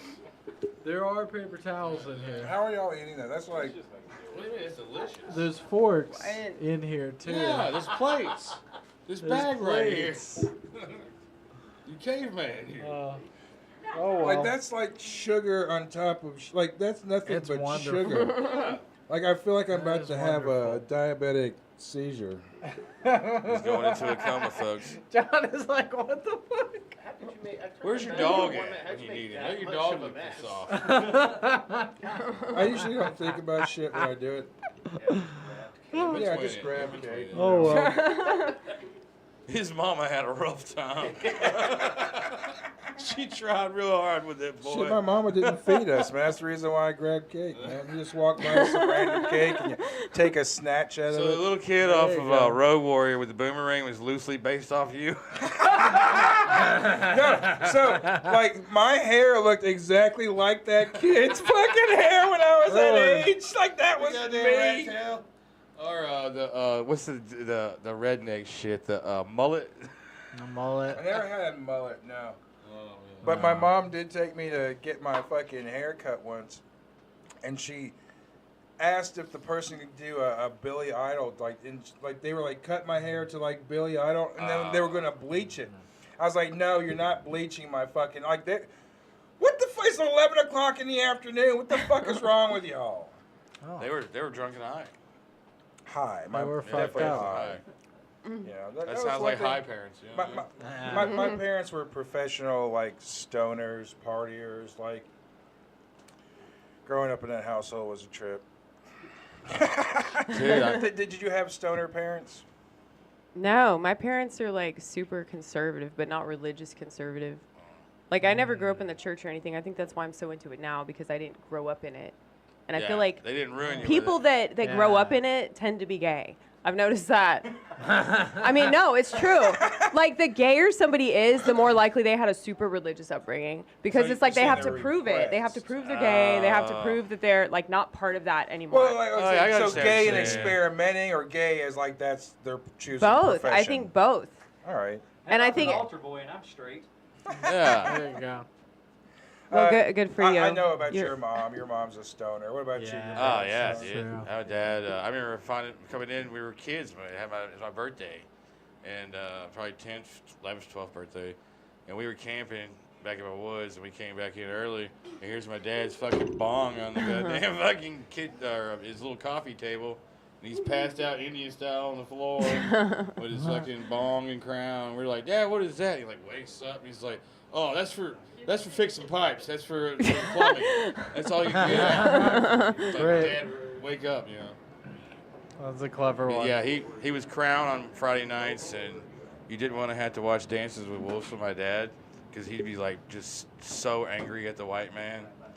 Because he's Indian. My dad was like half Indian. Like you could look at my dad and be like, that's an Indian. The high cheekbones, you know. So you got an Indian dad. Yeah, my dad was half Indian. Kids. Got Mexican kids. I just made more Native American. I made them more Native American. I'm bringing it back. I'm building it back. Piece by piece. Rebuilding their genome. I'm rebuilding back the Native American. Yes. Won't be long. The whites will all be dead. Oh shit. That's very true. Who's your favorite comedian? I don't really have a favorite comedian. That's like asking me my favorite band, you know? Like, it just depends on, like, the mood. Now we want to know. Now we need... If I'm angry, I want to listen to Stanhope. I think you just got to If I'm feeling conspiratorial... What's your top 5 things in living in life? People compare me to Bill Hicks a lot because they think I'm, like, some hardcore leftist because of how much I bitch about, like, certain things. But, like, I'm just like, no, that everybody is wrong. Because they're so convinced they're right that they can't see how their side is wrong. I can see you as like a female Larry David. Oh. Like, that's very intelligent writing, really. Well, I appreciate that. I mean, I typically got compared to, in the beginning I got compared to Maria Bamford, and then later I got compared to Stanhope. Okay. I can see Stanhope. Bamford is an acquired taste. I can't.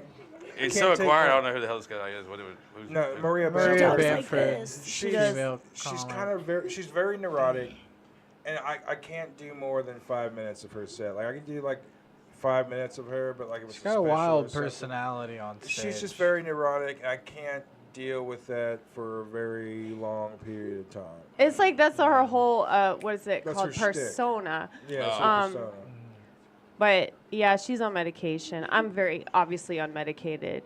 I just believe in like doing real drugs, you know? Like if you're gonna be on drugs, like be on ones that are fun, not ones that turn you into a dummy.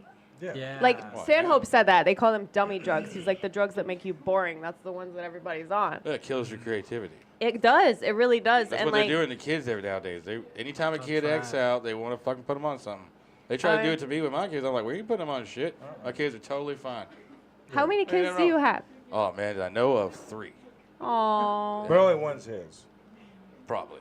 That's awesome, though. Joe, they're my 3 kids. They're my fucking kids. That's good. I'm proud of you for not putting them on medication. They're like pressuring them. They're pressuring. I've been the anti-vaccination people for a long time. There is a rate of why there is autism now because of all the fucking vaccines they're pumping in you and making you do it, or they can't go to fucking school. Yeah, That's exactly. why a lot of the people, like the teachers, principals, judges, they don't put their fucking kids in public school. They either homeschool or in private schools. They don't got to do all the shots to go to public school, or you can't go to public school. Yeah, I They remember fucking make you taking put that shit in. stuff when I was a kid. Like I was forced to take it, and I remember like ripping my hair out, and I had a bald spot in my head. Oh. And so it's like, yeah, dude, that they have serious side effects, and people don't want to talk about that because it's like they're politically incorrect.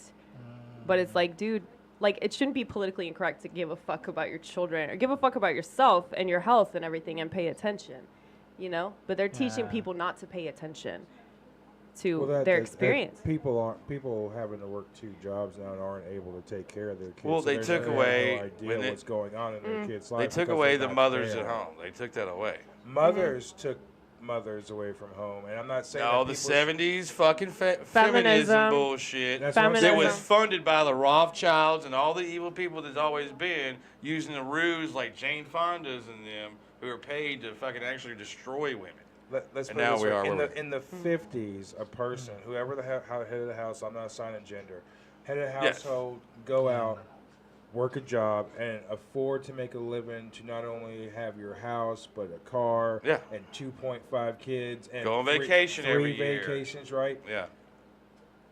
The household got broken up when the person who stayed at home, not assigning gender, but whoever was at home taking care of the kids decided that they didn't want to take care of the kids anymore. That's true. And they wanted, I'm all for equality, but someone, and I don't give a Somebody's shit got who to it sit is, in the villages, you know. Someone's got to take care of Somebody's the got to watch child. a kid. So what happens is you have a flood of cheap labor. That flood of cheap labor wanted to have better pay rate. So they're not going to pay more money. They're going to lower the pay rate of that main majority gender to get you leveled up. So now it takes 2 people to earn the same amount of money that it did before. And now that no one's raising the children at home, no one's watching the children at home, no one has any idea what's going on in their fucking lives, and when we're wondering what's going on in the world.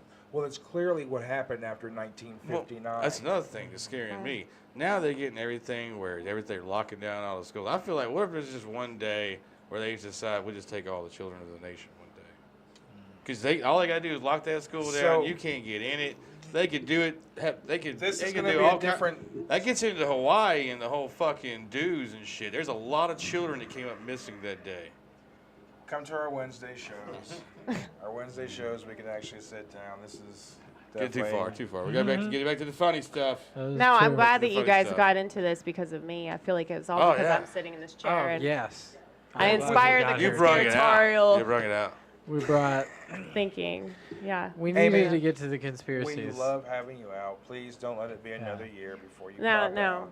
I just hate podcasts, but Come this is hang okay. out I like that again. you guys Yeah. get fucked up. I agree with that. I Yes. wholeheartedly support that. Thank you. No pharmaceuticals. Come to our Wednesday shows where you can sit down for a couple of hours and talk with us, and we would love to have you out and bullshit. And, What's Wednesday night? What do you do? again, it's not like the big show that we're doing now. It's like we literally just sit down, we have a couple of drinks, and we sit down, we bullshit for 2 hours. It's Oh. me and Nick and Sloan if he wants to come out, and a Yeah, guest. if I can make it. And we bullshit for a couple hours. So definitely come out, man. We'd Okay. love to have you out. What's your upcoming gigs? Do you have any upcoming gigs? Just open mics? I haven't done anything in a couple weeks. I'm trying to like force myself to do it. I have to. Well, feel if that. you're You and lucky- Ronique should just book shows together. Make yourselves do it. Yeah. Tag team Actually, 'em. You should. I want you to to do a gig with me one night. I've got a band called Oddlid, and he does guitar too. And I would love to have you as to do vocals with me and just throw some shit out there. Because I mean, that's what we've been doing here. It's just with that. I mean, I would love to have you out, see what happens with that. Okay. Amen. Oh yeah. Just let me know. I have your number now. Yes, you do. I'll attempt to save it. There you go. All right. Well, if you're lucky to see Amy out on the road, definitely see her. If not, Amy, it's been a pleasure. Yes. Yes. Thank you for having me. So who do we got next? We have Oh Shit. Ronit and John Dollar. Oh yeah. The one, the only. She left this show last year and got into a horrible accident. And she got pretty fucked up.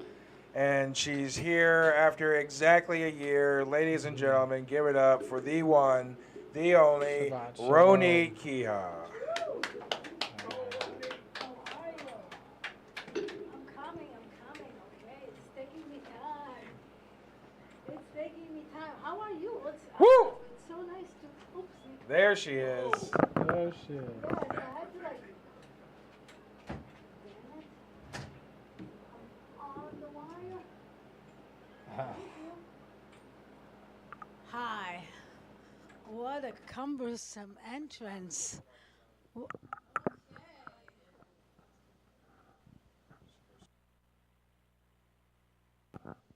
Hello? Can you hear me? Oh, yes, I hear myself too. That's a good sound, right? Hi. What's going on? I'm so happy to see all of you, from the old to the young. Hey, Trish Smart. All right. I love Trish. Hey, what's going on with you? When was the last meal? Huh? When was the last meal?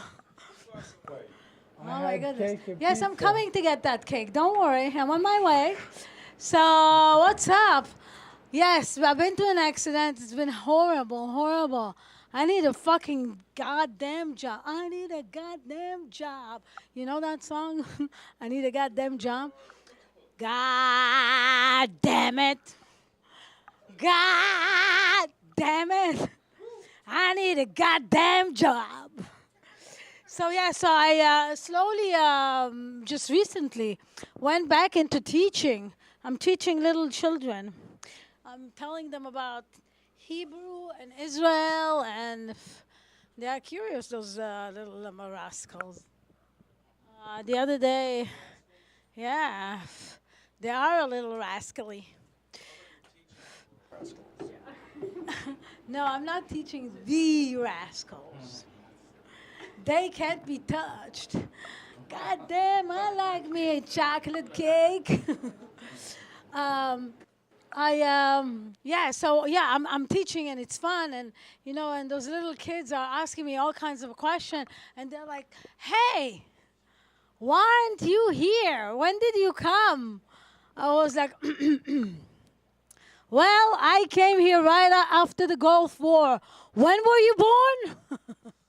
And they're like, "Oh, okay, yeah, I heard about that. My dad." I was like, "Yeah. And before that, there was another war." And they're like, "Really? What kind of war?" I was like, "And before that, there was another war." And I was like, "Oh, my goodness." So why did you come? I was like, "Well, I didn't want to die. That's why I came. I'm sorry I had to run away from the bullet." Yeah, but here in America, things are fun for you, right? But it's coming. It's coming after you. I remember the first years being in New York and, having fun and meeting all kinds of people, Palestinians among them, Moroccan people, and people that like to party, with a belly dancing. Yeah, well, I'm doing this now. So it's too much to handle. I'm not that young anymore. I'm getting old. Can you tell that I'm getting old? How white did my hair turn? Thank you. I wanted Trisha's smart hat because I have her hat. And I wanted to wear it, and I fucking forgot it. It was waiting for me. If you don't know, when Trisha, are you coming? Are you taking me to that show? Are you going to take me to that show? No. I need somebody. I need somebody to take me to that show. Why don't you take me? Because I ate your food. Because I won't be here. I will be in another state. Which state? What are I'll you be doing? in Wisconsin. Oh, really? Yeah. You got yourself a cheese girl? Yes. Well, Yes? her family is from Wisconsin. Her How did mom's I side. know? Matchmaker, matchmaker, make me a match. I love Catch me. cheese. So I'm very glad for you. thank you. Are you pussy whipped? That's why you're skinny? Yes. Nah. I got it's called skinny tweeter painted. before I met her. I was skinny you before I were- met her. Okay. Cheers. The camera loves me. I know you love me. Dear camera, how do I look? Glamorous? Old? Happy? Sad? Frightened? What else did I want to tell you? I talked to you about the kids. I talked to you about the job. God damn it, I need a good job. I talked to you. There was another thing that I wanted to talk to you about. Now I forget it. Who is that? Is that your pussy? Usually I'm the one who's Found me. phone always sings and rings. And Gary, God bless Gary. Me and Gary can't walk. We sometimes don't hear. But we still love each other. Yes, yes. I want to do a race with Gary. Me and Brad have been talking about it. Me and Brad, because every time he would bring me to the East Room, I was like, God damn it. In the disabled spot, it's fucking Gary. I was like, no. And it happened week after week till I one day walked to Gary and I was like, listen, I'm going to fucking kill you. Don't park in my fucking spot. And he's like, no. And we started laughing about it because I love Gary. You know, I can't kill him.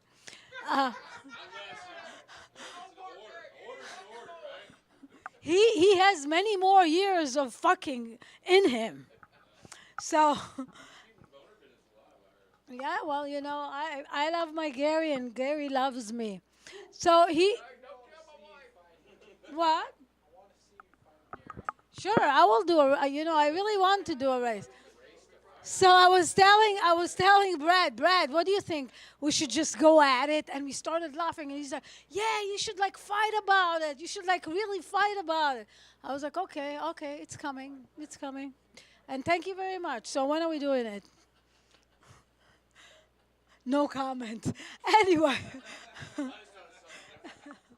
He is busy. I let him do whatever he needs to be doing. I have to talk to you about Troy Smart. Hi, I'm here. La la la la la la la la. What? Sorry. What did I wanted to talk about? The war? The war.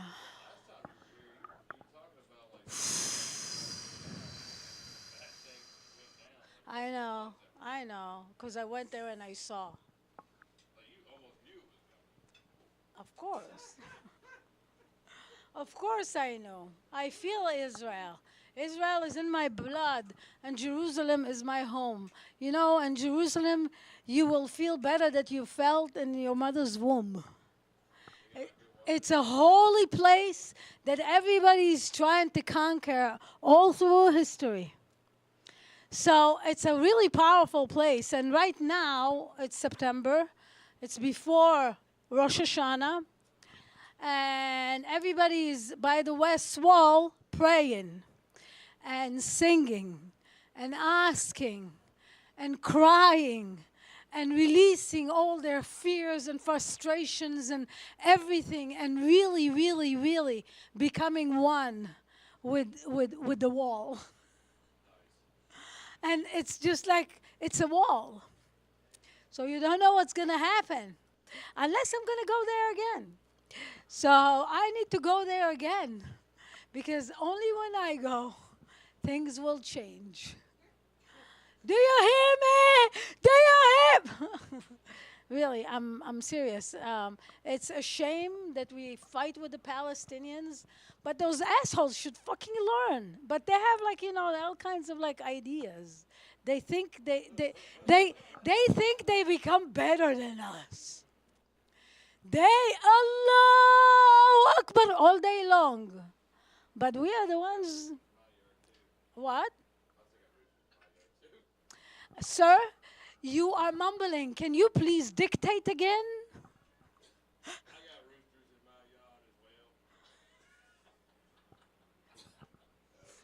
I guess I'm getting old. Bless you. La briut, we say. When Israel, no, la briut, when we say la briut, is for health. Look at you. He's like looking at me. Why are you looking at me? What? All right, well, give it up to Amy. She's the one who brought me here. I don't have a car. I need a car. Unless somebody wants to donate a car, I'll fucking fix it. I'll bend down and I will go under and put my fingers and release the oil, and you know what I mean? Well, you were thinking about something else. I was talking about the car, sir. Yes, are you waiting for me to finish? Yes. Okay. So, with John Dollar's blessing, I leave you. Thank you very much. And till next time. Rody. John, please help me. You coming? Yes, come sit down. Oh, I can't wait for this race afterwards. Sit down with us. Rody, would you like to have a shot? Yeah, would you like some alcohol? Would you like some cake? I'm not leaving yet, and we're going to take everything one at a time. Okay. All right, so first, beer, please. Would you like a beer? Beer, please. All right, Nick, would you I'll go get you a beer. Grab me a Coke. Am I speaking straight to the microphone? Yeah, straight into the mic. Ronit, Yes. It's been a year since you've been here. Tell us what has happened since last time we saw you. Which kind of beer do you want? Oh, thank Both you. Are great. There you go. What is more like Modelo? You like Modelo? Yeah. Oh, man. Coors Light. I got Dos or- Equis. Do you like Dos Equis? Okay, It's a I'll try Mexican that. beer. You want to try that? I'll get Sure. you Dos Equis. There you go. There's several. So I. He'll find you something. All right. Oh, it's thirsty. What's up, girl? So good to see you, darling. Good to see you. Thank you. It was thank good you. to see you sit there and ramble as you always do. Did you literally It wreck? was like just great. rambling. I loved love it. talking. Sorry, Mm-hmm. and I haven't been around people for a long time, so I'm glad you came out I'm then. just like What mics have you gone to recently? excited. L'chaim, Shabbat Shalom, Jesus. doggy. l'chaim, Shavua Tov, l'chaim, God have mercy on Soft. you. l'chaim, Shavua Tov, because today starts the week. Tomorrow is Shavua Sunday, Tov. the first day of the week in Israel. I thought it was Saturday. Yeah. That's right, dude. Can you refresh me on the date of when was the last time that I was here? Because this is how I will remember. It was also a Saturday. So when It I was heard about Saturday. your accident, Uh-huh. I didn't realize it was the day after. When I heard about your accident, I thought you had the accident from leaving here. Oh, okay. And So I that's had, confirmed. That's what I was wondering. and I had freaked out because I was like, oh my God. Because that night, and you included, we had all were like so shit-faced. And it was one of those nights that everybody hung out. So then when I heard that you were in a car accident, I was like, no. Because, I mean, like, that's the last thing, I would want for someone leaving here, and then wind up getting into an accident. Uh-huh. Exactly. But, I mean, still, it's horrible that it happened in the first place, because I know that it really kind of took you down a couple of notches. Uh-huh. So, I mean, are you recovering from that now so far? Or? Yeah, how's Well, that going? it was, I don't, it was a really, it was a long night and stuff. And in the morning I woke up and I did my yoga. And my daughter was like, Mommy, take me. Mommy, take me now. Mommy, take me now. Mommy, take me now. Mommy. Can I get music behind this? Yeah. Mommy, take me down. Mommy. Behind it later. So I was like, okay, but I need to go to Costco. I was like, all right, let's go. I'll take you. We go into the car. I'm going on White Bridge. On White Bridge, I'm like looking at the light, and I'm like, it's green. I'm turning left, and I'm turning left. Yeah. And somebody fucking hit me.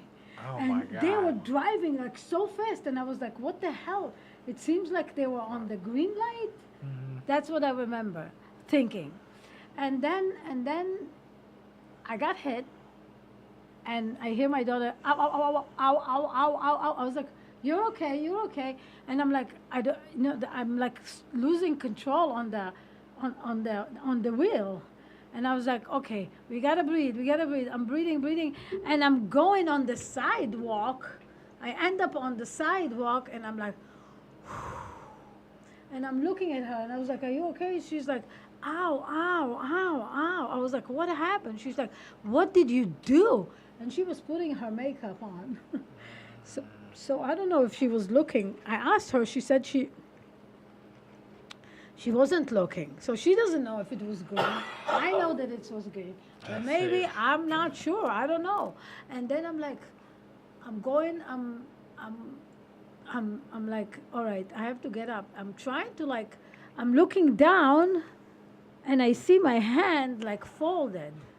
So I broke my left wrist. Ouch.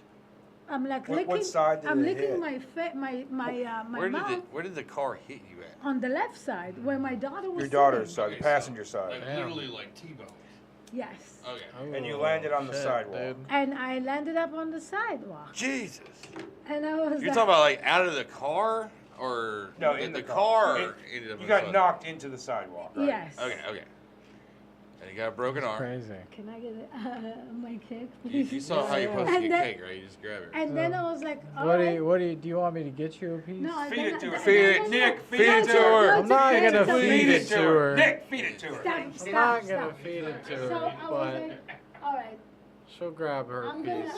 gonna. Hey Nick, thanks for hanging tough. I'm gonna wait. Hold your ground. Somebody runs into the car, There's other pieces in here you could grab. and then he says to me, "Don't worry, I'm gonna make it Don't so touch clean. the main cake. I'm gonna clean the whole freaking thing."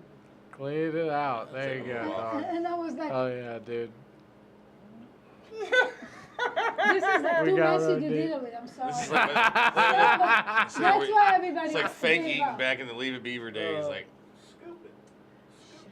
It's been so coughed on. It's So no, I've been caught John this is way, like, man. it's so simple. It's so simple. Just take it. It's got a little bit Oh, of my love man. on it. So he comes to the car. Yeah. I'm with my wrist, my broken wrist, and he's like, "Can you get out?" I was like, I, just a second, and I started doing breathing. I started So you were doing Lamaze. just like I knew that I was going through something, but I was bringing myself down. I was Try like, not to go in panic, or we're Yeah. kind of panicked maybe. and he's like, Shock. "Okay, Shock don't move. We're gonna get you people to come and take you out of the car." And I was like, "Okay." And I Okay. looked at my daughter. As soon as I stopped, my daughter came out of the car and around, and she was about to open the door for me, but people, moved her away. And this guy moved her away. So when I knew that my daughter is away, I was like, okay, she's probably safe. And then the guy was telling me, you know, the ambulance is on its way. So I was like, okay. And then they came, took me out, and I ended up in Vanderbilt in the trauma section. I lay down in the corridor till they had a minute to look at me. I was brought, they gave me something.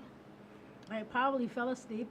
And the next thing I remember, I woke up and my leg is up in the air. A metal, like a little thick needle, I guess, you know, crossing it. And the leg is suspended up. And I was like, what the fuck? Why am I, but I was comfortable. I was like, wherever I was comfortable. And I was like, why am I so comfortable? And they're probably the drugs that they were putting inside. Oh, yeah, morphine. And then from there, I waited for a room and then waited for a surgery on my hip because I broke and dislocated my hip too. I was like that, and so. So the car got hit on your daughter's side, Uh-huh. but you broke your daughter was fine. She got up out of the car. She's an athlete. She's like. Yeah. And even though I did yoga, I'm very, very sensitive. I'm like really, really sensitive. From all the traumas that I went through and all the wars that I went through, it got imprinted on my body. I see. I'm. So why are you laughing? You're just a treat, Rodi. You're just special. Anyway. I think. Anyway, so oh my God, I'm eating so much like.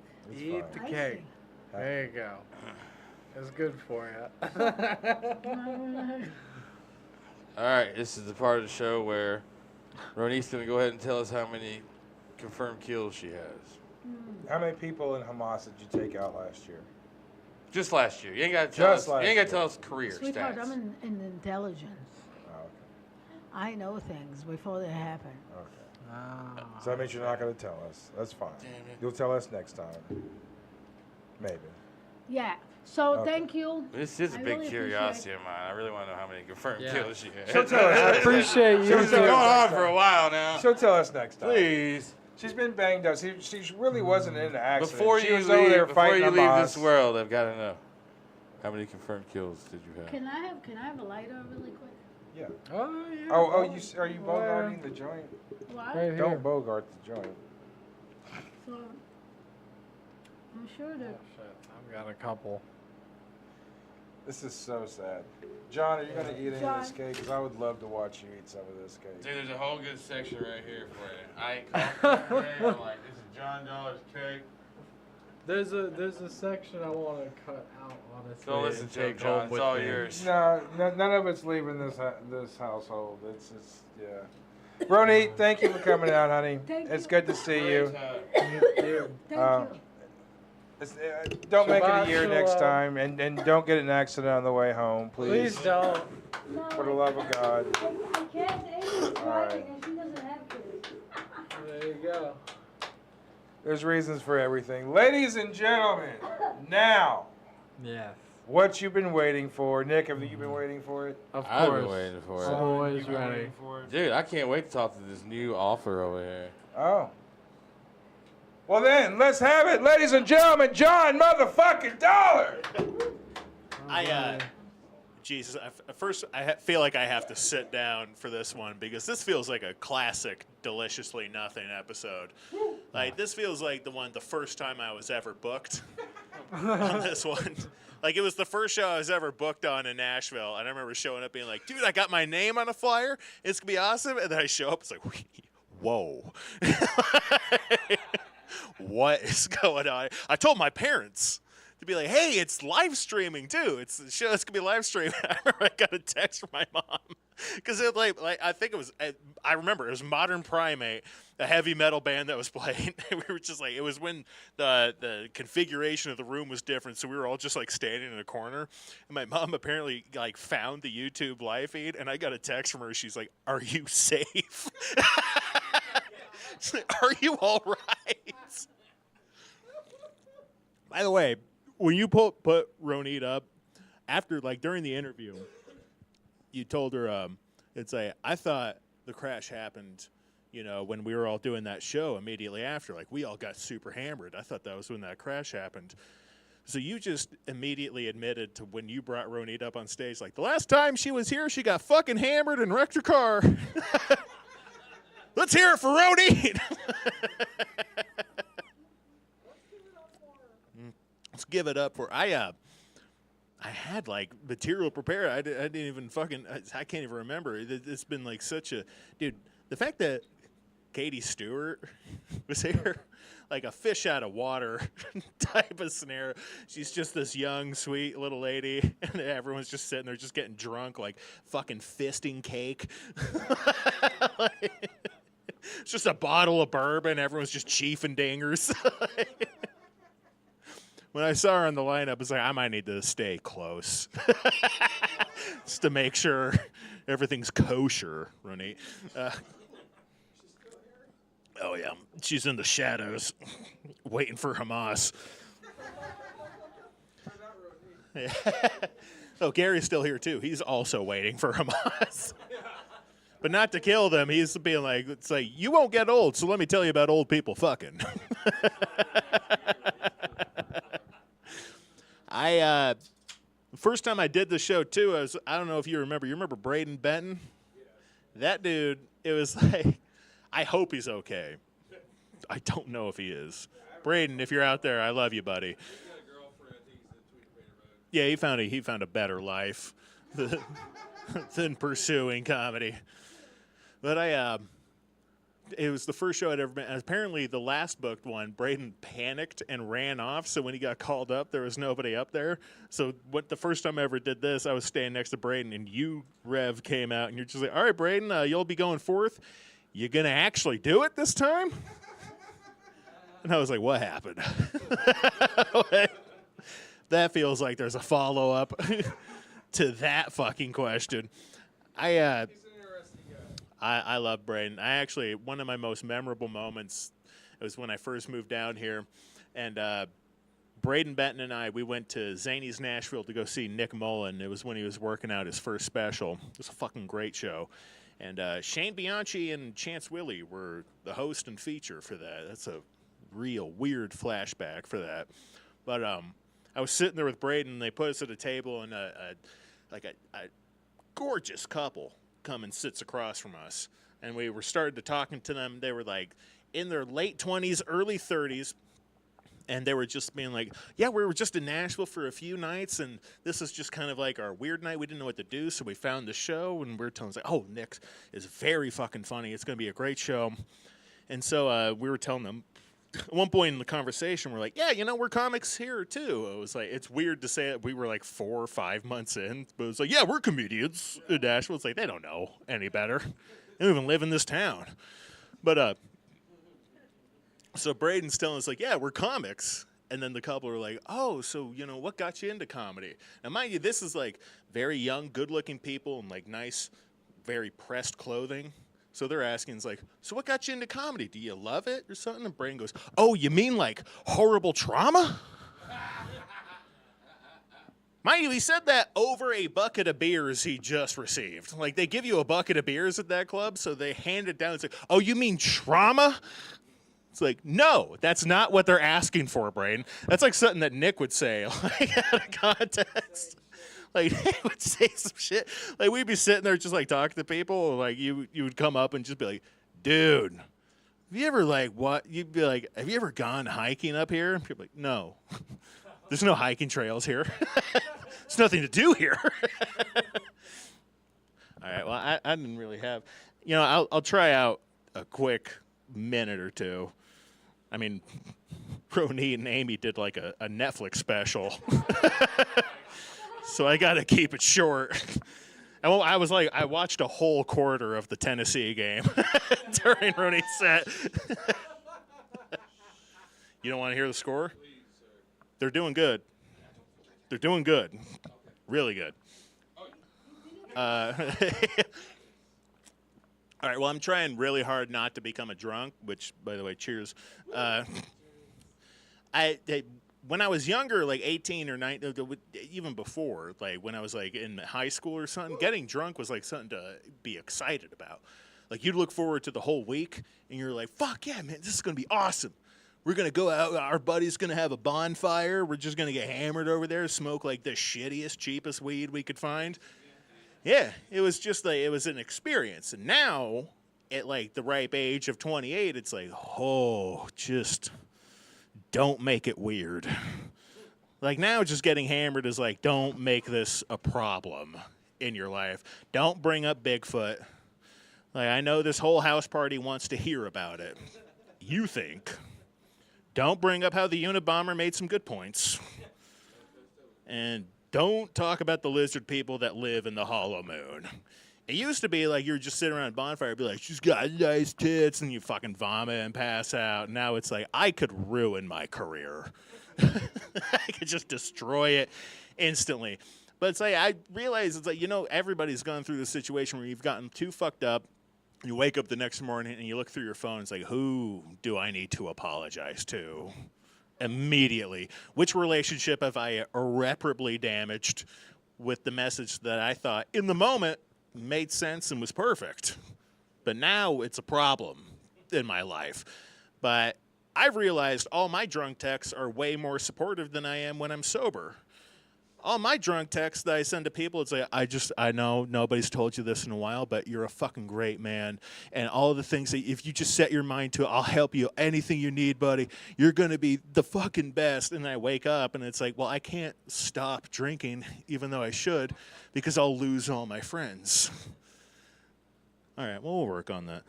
Hey, that's pretty much it for me.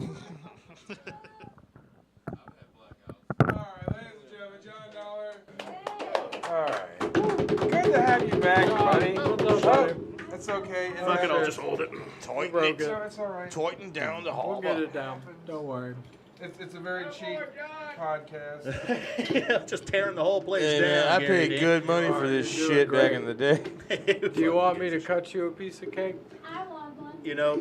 Nick, Nick wants one. Here's the thing. I appreciate the offer, Nick, but this cake has been sitting in nothing but weed and cigarette smoke. Yeah. Rev shoved his hand into it. Yeah, it does kind of look gross now. Did somebody else put their hand in I used to not be a neat freak, but in the Boris hair in it, man. In the last few years, I have to try and claim what I can for being neat. And it's like, no, thank you. Yeah, now he's finger fucking. Yeah.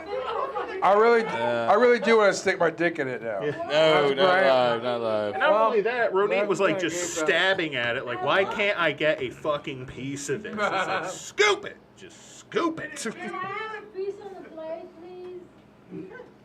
You can wait your turn. Give her the piece that I finger fucked. You did 50 minutes, like in total. No, I think and she 30 ate of them off were this off side camera. and Your cut off time's this up. piece. You're standing in the corner next to the cooler. We kept telling you, it's like the white X, the white X. How are y'all still walking eating towards that? the table. John, would you like to have a shot, sir? I'll do a shot. We'll with do you. a shot. That one dude just leave like the bee honey? Like, what is that? No. So this is blackberry moonshine. Do you want to do a shot of that?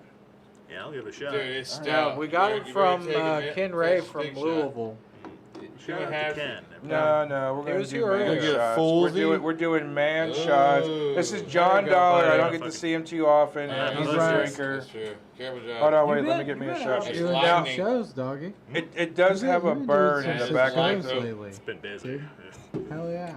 All right, to Ken Ray, who brought us the moonshine. Saloon. Kentucky Shine. Oh my God. Yeah. That bag's a punch, but that's actually delicious. It's got a good aftertaste. It's really good. Pretty damn good. But there's fire to it. Like, Yeah. there's fire in I the call back it of the lightning. throat. You know, it makes its lightning. presence known. Yeah. Oh, you know you're drinking Which is alcohol. clear. I am in your mouth, sir. That's what it It also says. is reacting with the cake and making like the fire worse. Oh. What? You'll get I guess your we'll remote. stop what we're doing. Oh, no, Just wait, get wait, this wait. lady some cake. I'm just gonna give her the whole fucking cake. Give her a fork.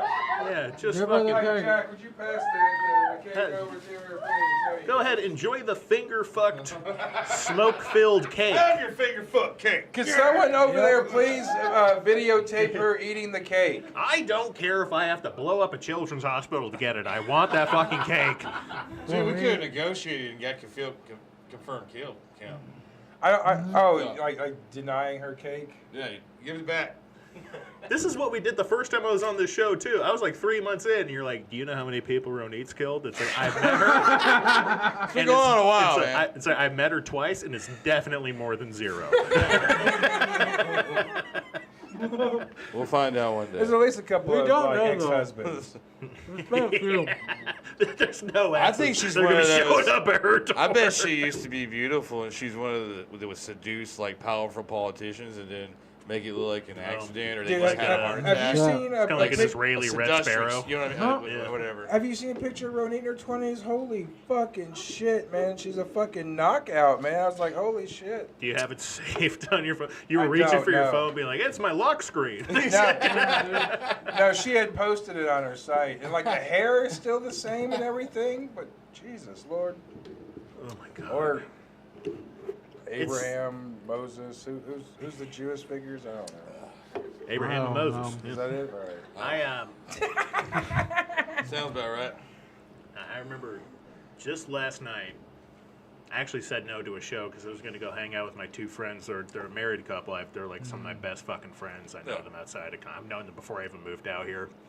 And just last night, today they're celebrating their 2-year anniversary. And last night they told me that they're having a child. Nice. I won't say the names. I'll keep the anonymity and Yeah, everything. But I was like, oh my God, I found out they're having a kid. This is amazing. I'm so fucking happy for my friends. And then I kind of looked at my calendar. It's like, what am I doing? Oh, I'm just getting drunk on a Tuesday. Showing up being like, so my ass itches, like yelling at strangers. There's no wife or anything. So I remember saying like, that's amazing. I'm a piece of shit. How quickly it becomes about myself. Well, exactly. I would say this. You're still in your 20s, so you Enjoy it, man. time. Yeah, Late enjoy it. 20s. You don't No, want to no. fuck up and No. procreate with the wrong lady. Trust me. It's fair. You gotta choose it right. You gotta be nice. Enjoy. Right. I tell anybody, enjoy your 20s. There's Right. no reason to get like shacked up with anybody, have any children. Like your 20s are there for you to do stupid shit and enjoy yourself. When you hit your That's why I'm 30s, there you go, right? You gotta grow the fuck up, man. When you hit your 30s, that's when you can like start like settling down, having your midlife crisis, all that bullshit, have a family. So you're saying before, up until I hit 31, it's cool to get blackout on a Tuesday. Yes, exactly. So your 30s, just think about it. So like you're 35, you decide that you're going to wind up being with somebody. By the time that you're with somebody, you decide that you're going to be with them the rest of your lives and have kids with them. You're 40. At that point, you start having kids. 20 years later, you're in your 60s. You're ready to retire. Your kids hitting school and everything.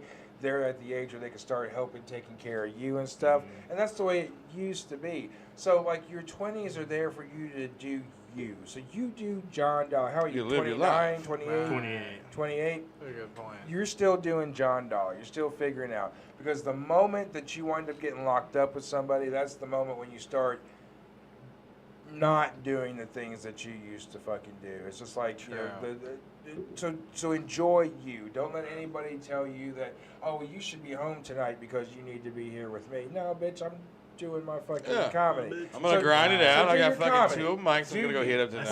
I say that to imaginary right. women that I create in my head. She's like, no, you should be here. It's like, fuck you. Those are the best ones. Fuck you, bitch. Slams door. And then any woman I meet, it's like, it's very nice to meet you. How are you?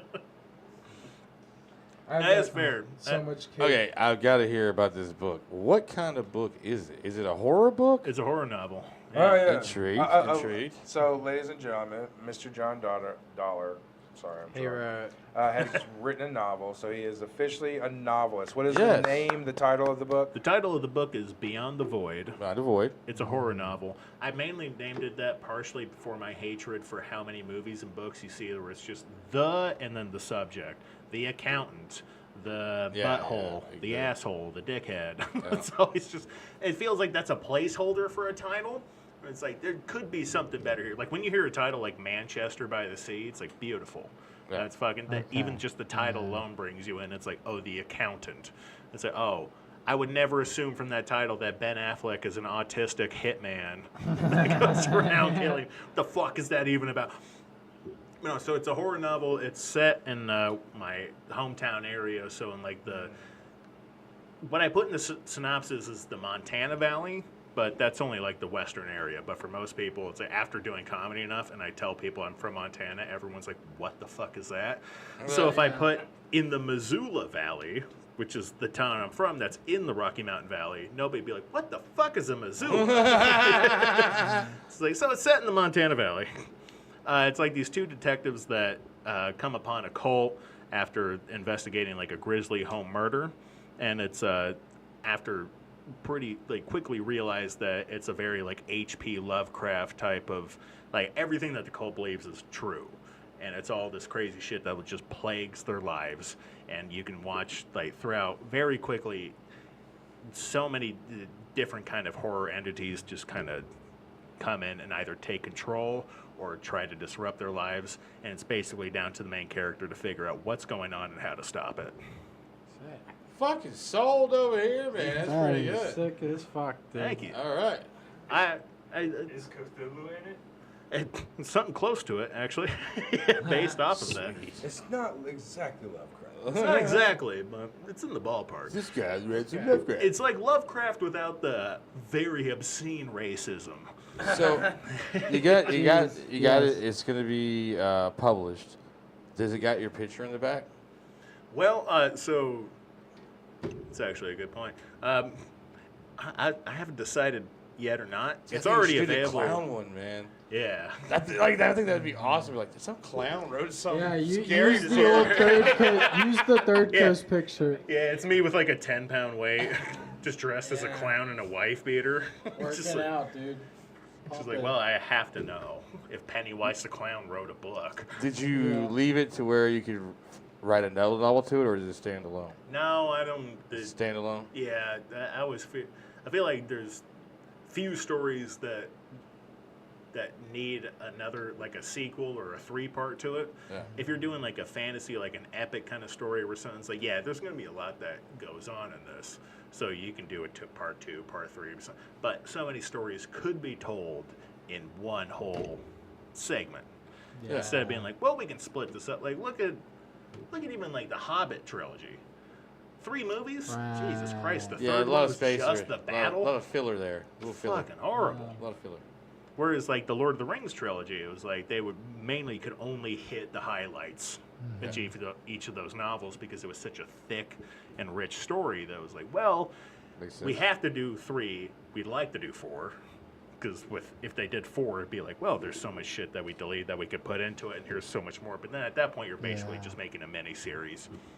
But I don't really. Most sequels are dog shit.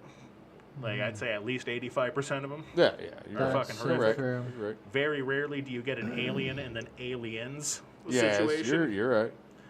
And then, shockingly, Alien 3, made by David Fincher, who's one of my favorite directors of all time, made some great movies. That movie sucks so much ass. Okay, did you see the director's version? I turned that on. Much better. here.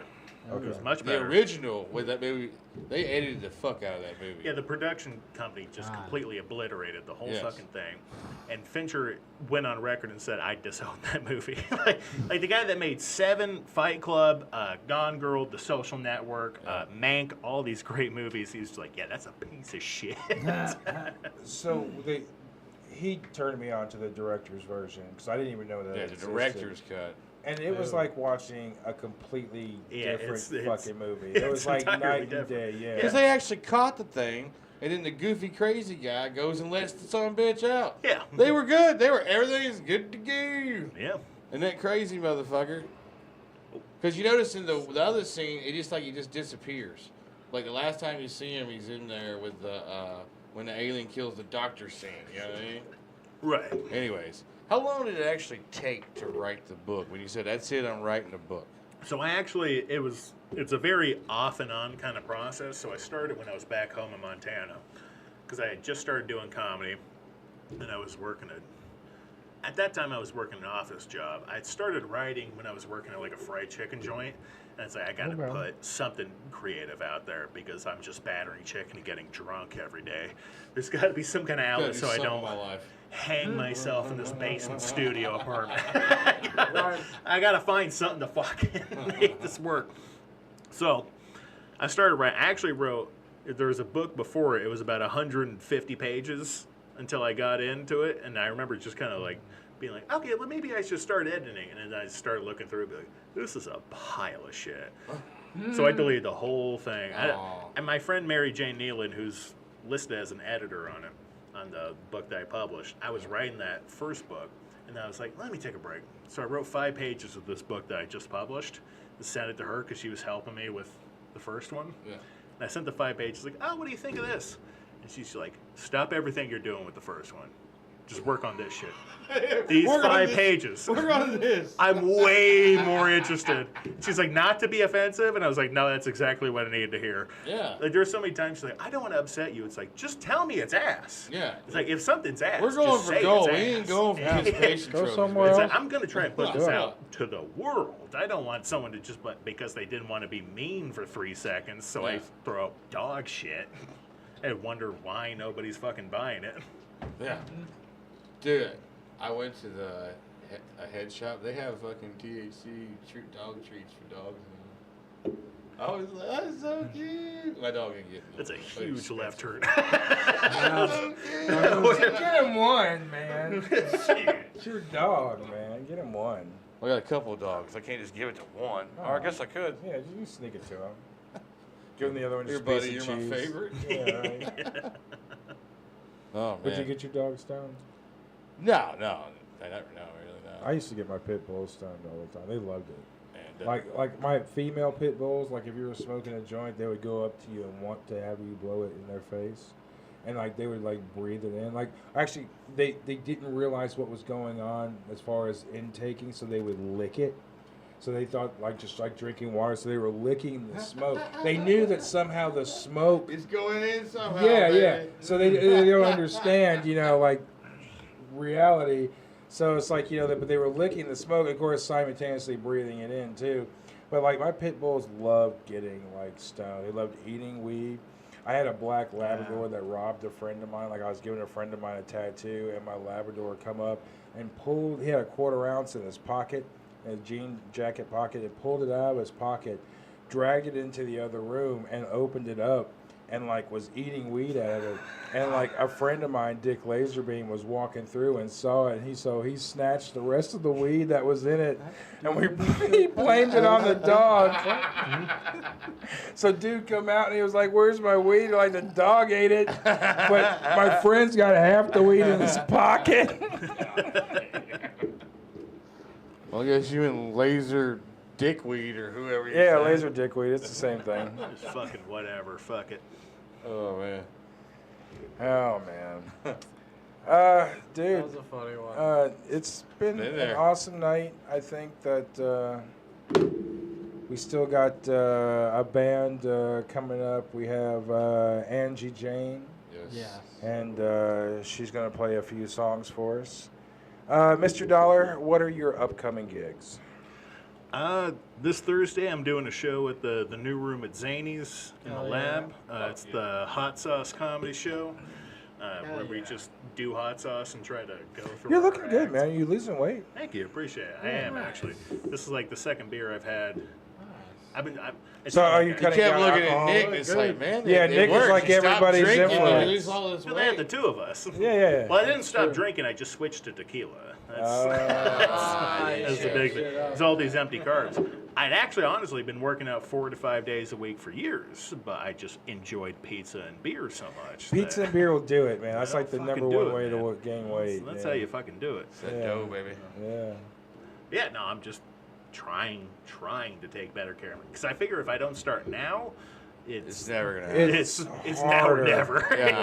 It's so much harder. I'm really just Really, one of these days I'm going back. I'm going back to You the never gym. go the back, price for no. about One of these days I'm going back. Now, once you get the belly, it's earned. It's earned. That's a badge. Yeah. Takes a lot to maintain this. It's a lot of hard work. To go be an engineer just to entertain. A lot of cortisol, Yeah, depression. it actually might be harder work than going to the gym. All right. Well, ladies and gentlemen, for your viewing enjoyment, we are sending you to the one and only, the beautiful Angie Jayne. And then after that, we're going to do the interview with her. Mr. Nick Weir is going to head that up. So for me and from Sloan and Mr. John Dollar, we're saying that we love you and stay tuned. No, Nick Weir's coming back for the interview. Yeah, Nick Weir's not going anywhere. He set up shots. Motherfucker ain't going nowhere. He's like herpes. We can't get rid of him. Ladies and gentlemen, Angie Jayne. Yeah. All right. My name is Angie Jayne, and this is Vlada Barlow. She's accompanying me to some of the songs that I've written. We're going to start off with a song called Normality. This is about whenever you're in a really dark place and the existence of death is becoming more prevalent, and you're like, wow, that actually happens to all of us. And it's kind of weird. Anyway, yeah. We're starting it light.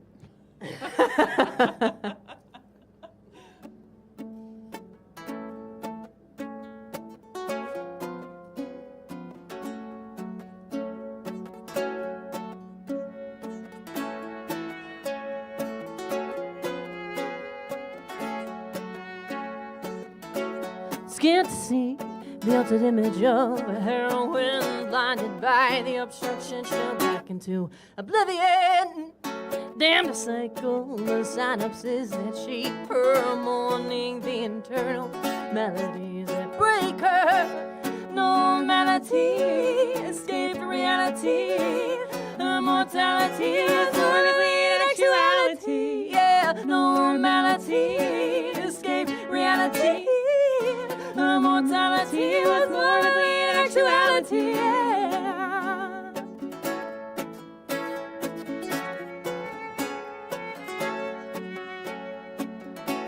A faulty mind falsifies perception of time that repeats and rewinds. She's a broken record that skips on both sides. Can the scratches be mended? Escape reality, immortality was more than actuality. Yeah, normality, escape reality, immortality was more than actuality. Yeah.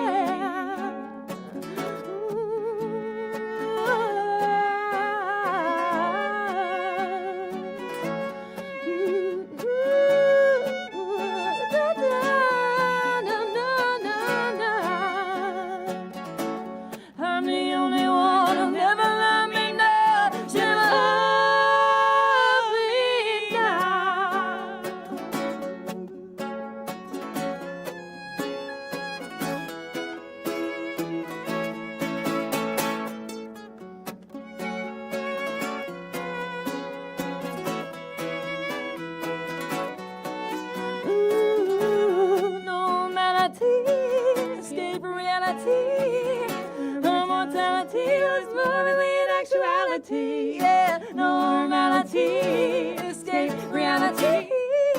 Immortality was more than actuality. Yeah.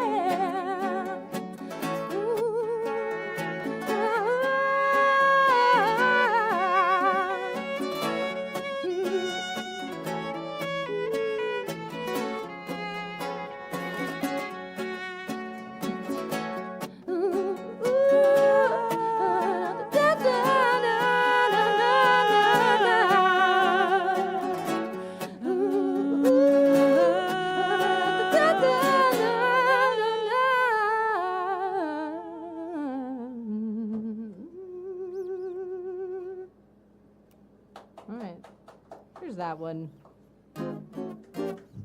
Man, we did it better the first time. That's how warm-ups always go.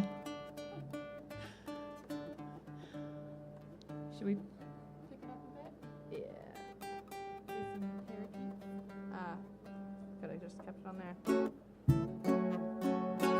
All right, this song is called Papa's Parakeet. It's about a parakeet that dances on a piano, or danced on my dad's piano specifically. Anyway. Was there an actual parakeet, or was it imaginary? It was an actual parakeet, and it pretty awesome. actually danced on the piano. What was it? What's the name? I don't remember I never got told the name of the parakeet. That's why it's just called Papa's Parakeet.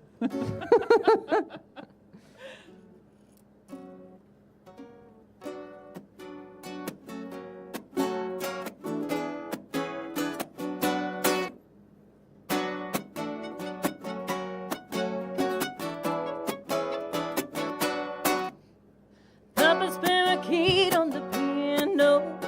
Papa's parakeet on the piano. Papa's parakeet on the piano. While he's playing all night long. Papa smiles from cheek to cheek, watching little birdie dance with his feet. 1, 2, and 3 keys. When he hollers the chatty Cathy. Papa's parakeet on the piano. Papa's parakeet on the piano. Papa's parakeet on the piano. While he's playing all night long. Little birdie flapping his wings while the piano starts to swing. Swinging and swirling to the beat, when he's screeching and scratching and tapping his feet. Papa's parakeet on the piano. Papa's parakeet on the piano. Papa's parakeet on the piano. While he's playing all night long.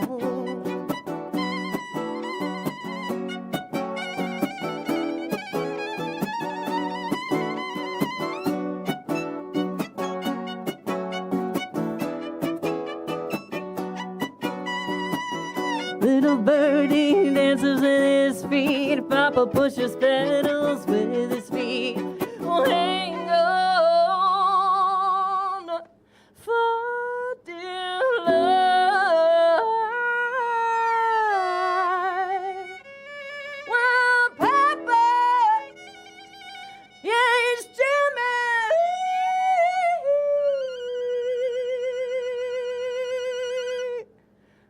for the rest of the night. Papa's parakeet on the piano. Papa's parakeet on the piano. Papa's parakeet on the piano. While he's playing all night long. I said, Papa's parakeet, Papa's parakeet, Papa's parakeet on the piano. Papa's parakeet, Papa's parakeet, Papa's parakeet on the piano. Papa's parakeet, Papa's parakeet, Papa's parakeet on the piano. Papa's parakeet, Papa's parakeet, Papa's parakeet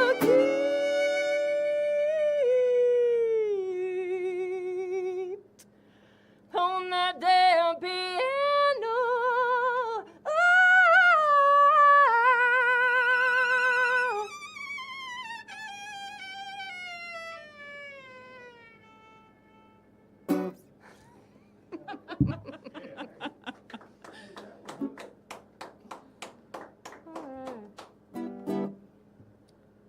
Oh.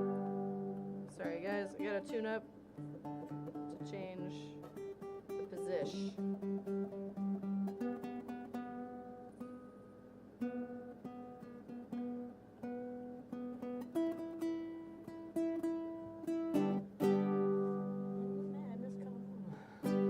All right, so this song's called When the Madness Called. And it's about a breakup, I guess, or something. I don't know. It's really just like when shit hits the fan, and then they just up and leave, and you're just like, bruh, like, didn't even know that I could bake. What happened? I know. Did you guys try her brownies? I mean, I know. I know. I'm sorry. You gotta Next be- time I'll make them special. But Yeah. you give me some butter, I'll make them special. They're special because of her love. Yeah, exactly. You gotta My be love. mad. You gotta be mad not to love them. All right. Anyway, here we go. When the madness called, you ran like hell. I picked the pieces up and said farewell to the American dream, a life with children. Well, maybe that ain't me. Well, maybe that ain't me.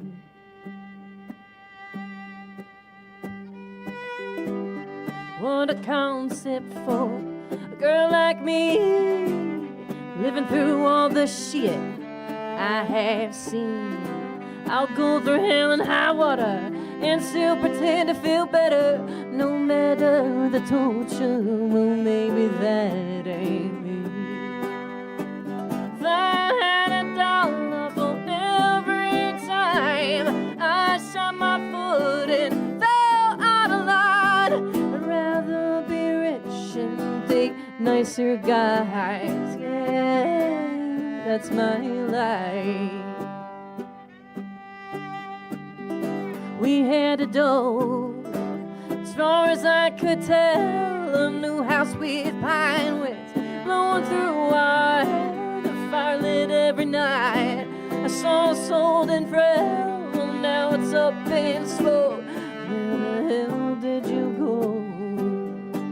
If I had $1 for every time I shot my foot and fell out of line, rather be rich and date nicer guys. Yeah, that's my life.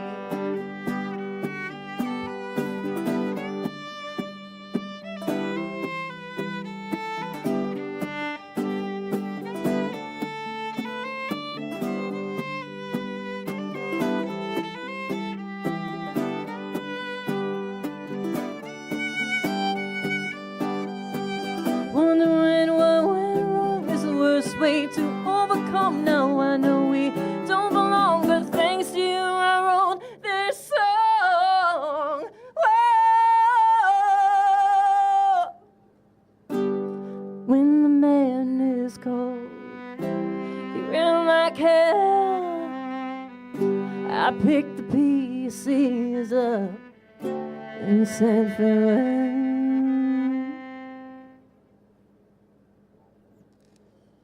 That's it.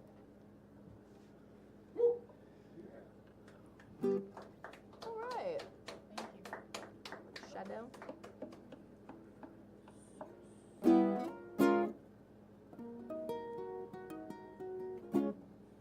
All right, so this song is called Shadow. It's the very first song I ever wrote in 2018. It was about the same guy. Oh man, that guy. That freaking guy. You got a good song out of it though. Yeah. A couple of them. Try not to write about guys anymore.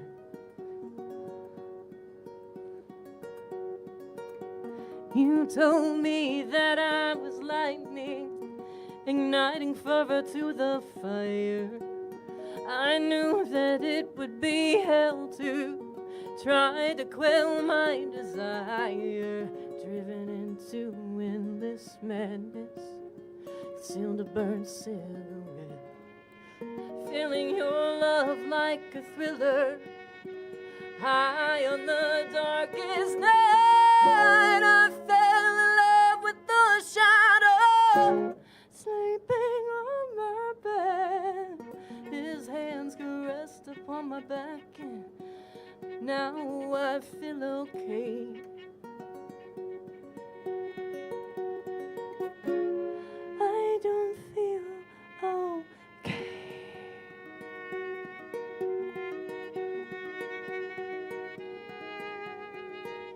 Libations lingered on my lips as I became a different being. Sometimes the words would all fall out in the wrong way. I come to find myself begging to feel that high again. It was just the ugly darkness creeping in.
on my back.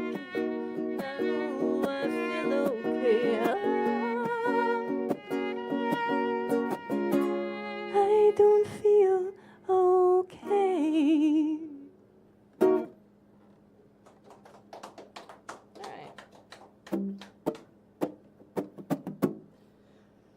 So maybe just do one more. Is that cool?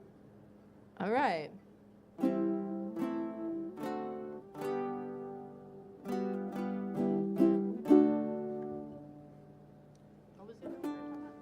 She's breaking out the harmonica. Maybe it won't go over my hat.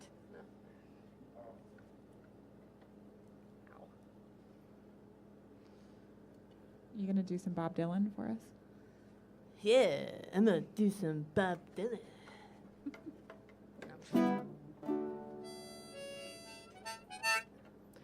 So this song's about oil and water. How does it mix?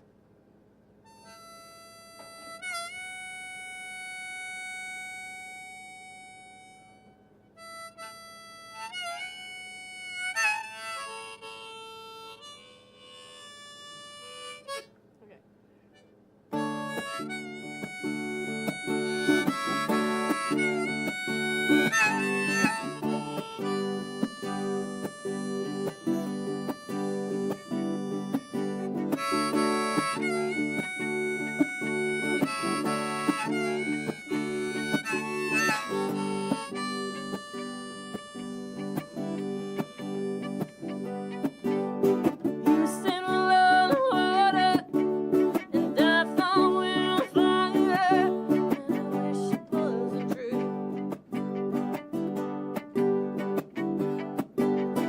All the things I wanted was all the things that you wanted.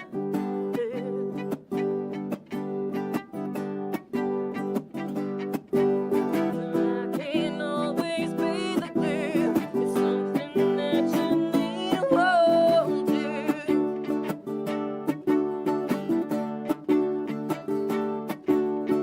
All the love I had to give was just another song in your head.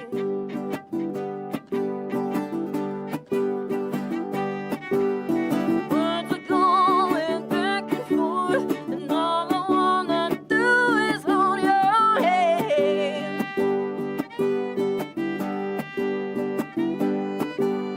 Well, it was a happy place when the sun was bright there.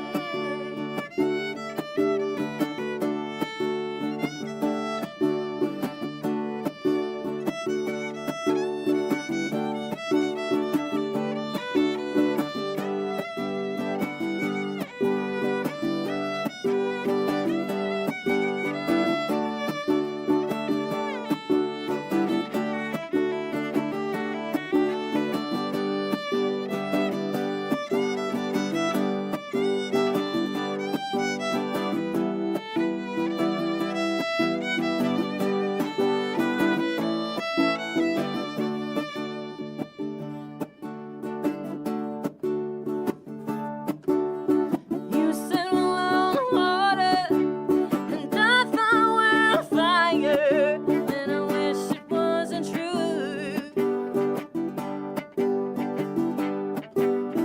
All the things I wanted was all the things that you could not do.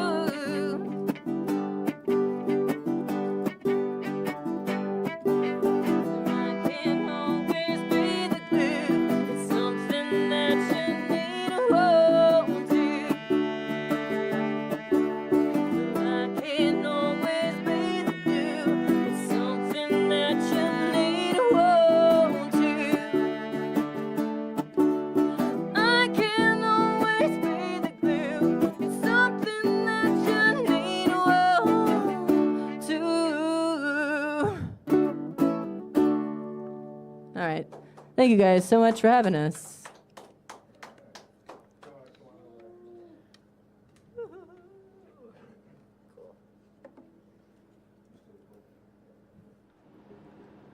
Well, that was a fucking awesome set from Angie Jayne over here.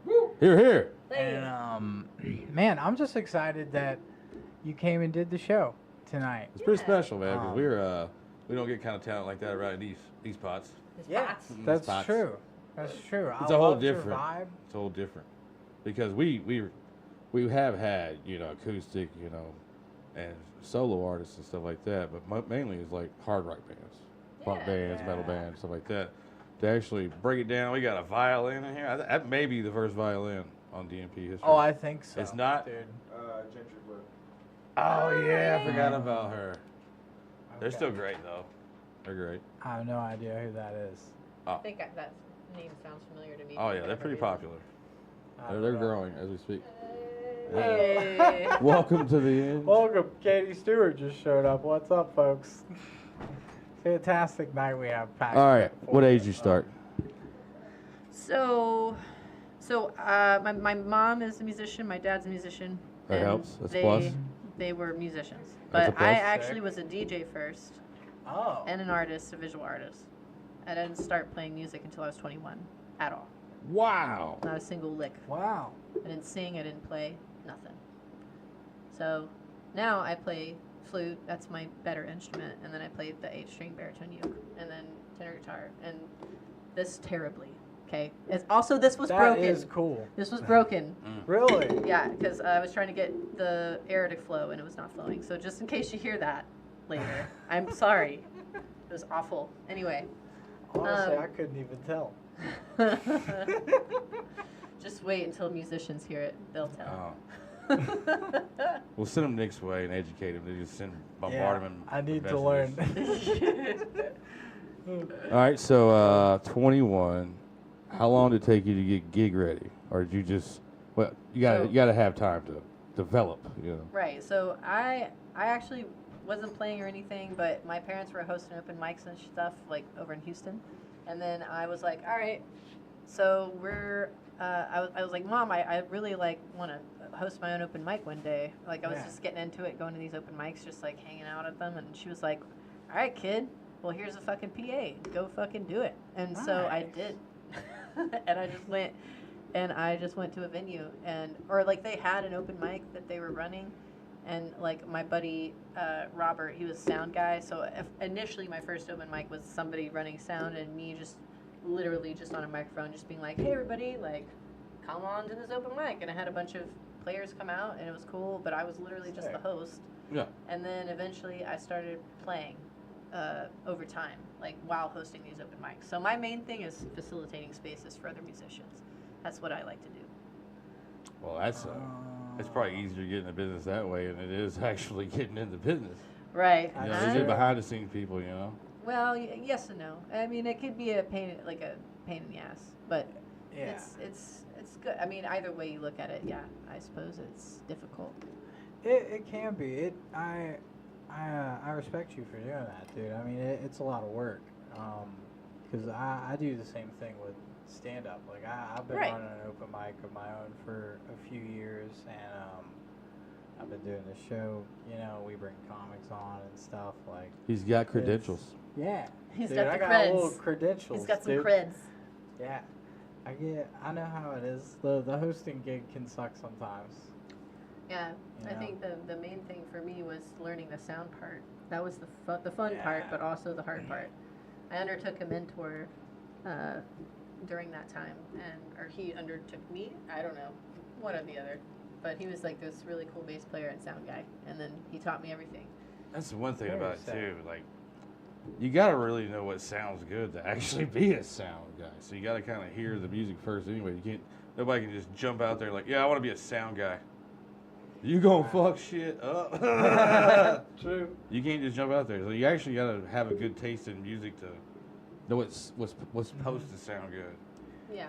And you've mentioned a few things you like System of a Down. Well, what are some of your influences? Yeah, we want to hear your top 5 like. All right, you rock. ready? Yeah, top Are 5 you rock ready for bands. it? We'll do We're that ready. first. All right, Jeff Buckley is number 1. All right, there he is. That's my main. That's my boo. You can't see it. There he is. That's Boo right there. That's Boo my dead number 1. husband right there. That's Boo. So him, I really like. I actually grew up loving Bjork too. She was, a weird thing that I like. But obviously, my parents instilled Janis Joplin and Doobie Brothers and Allman Brothers and all those, Jethro Tull because of flute playing. We're at 6 now. Yeah. Sick. Sorry, Nice. sorry, we went over, but that's fine. Oh, that's We got one to good. grow That's- on. That's We got great, extra. actually. A little extra. A little extra. A little extra. All right, top 3 scary movies. What do you like? I don't like scary movies. No. Ange, Pass. All right.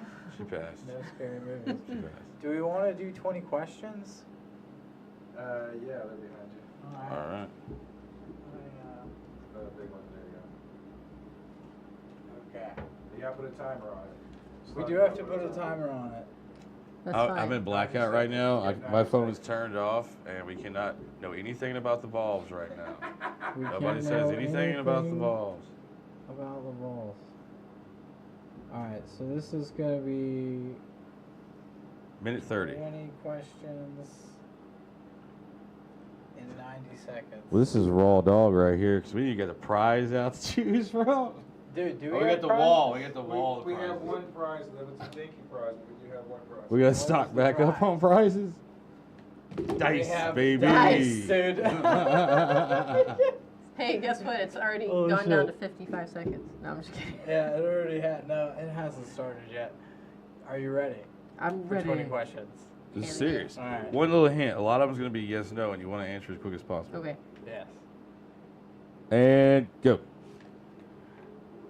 Would you help a bandmate hide a body? No. No. If you walked in on your husband with another man, would you join in or get mad? Probably join in. All right, fuck yeah. We're going to read them quicker than that, bud. What song would you choose to play every time you enter a room?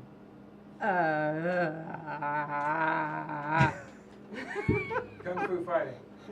Kung Fu Fighting. All right. Would you rather do 5 years in prison or 20 years in a coma? Fuck. Coma.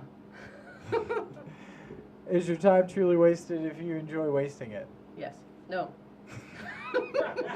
Have you ever been tempted to smack a person when talking to them? Yes. Would you rather be in a robot or a zombie apocalypse? Robot. Because we're already headed that way anyway. Right, it's coming, dude. Have you ever gotten high with your parents? Yes. Hell yeah. Is Black Sabbath in your top 5? No. No. Be played in a movie by actors Danny DeVito or Danny Trejo. Would what now? Would you want Danny DeVito or Danny Trejo play you in a movie? Trejo. Danny Trejo. Hell yeah. Would you rather have a third nipple or a third ball? Come a on. third Come on. ball? Speak that Dude, quick. she doesn't. I guess I don't have balls, so a third nipple. Third nipple. Would you rather walk in on your parents or your parents walk in on you? Both, because it's happened both. All right. And Nick gets the award for reading the slowest time ever on reading the questions. He's not Yes. the slowest. There's been I am some slow ones. I'm very slow though. I don't want Take to the say. dice. Thank I you get so dice. much. Up worse. Angie Jayne, everybody. And if anybody wants to come to my open mics, they're at New Heights Brewing every Wednesday.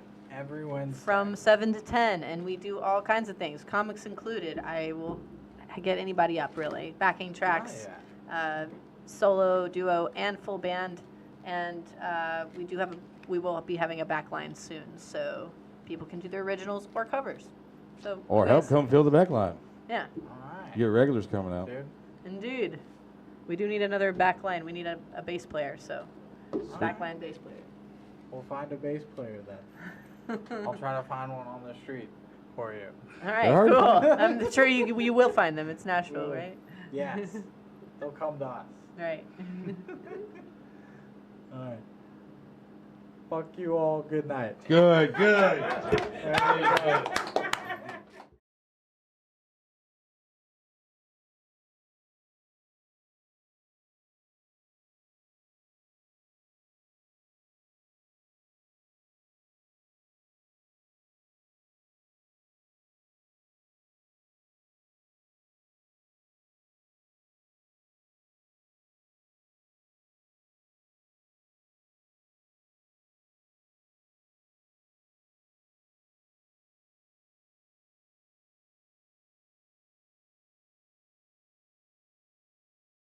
you, fuck you. Fuck you, fuck you. Fuck you, fuck you.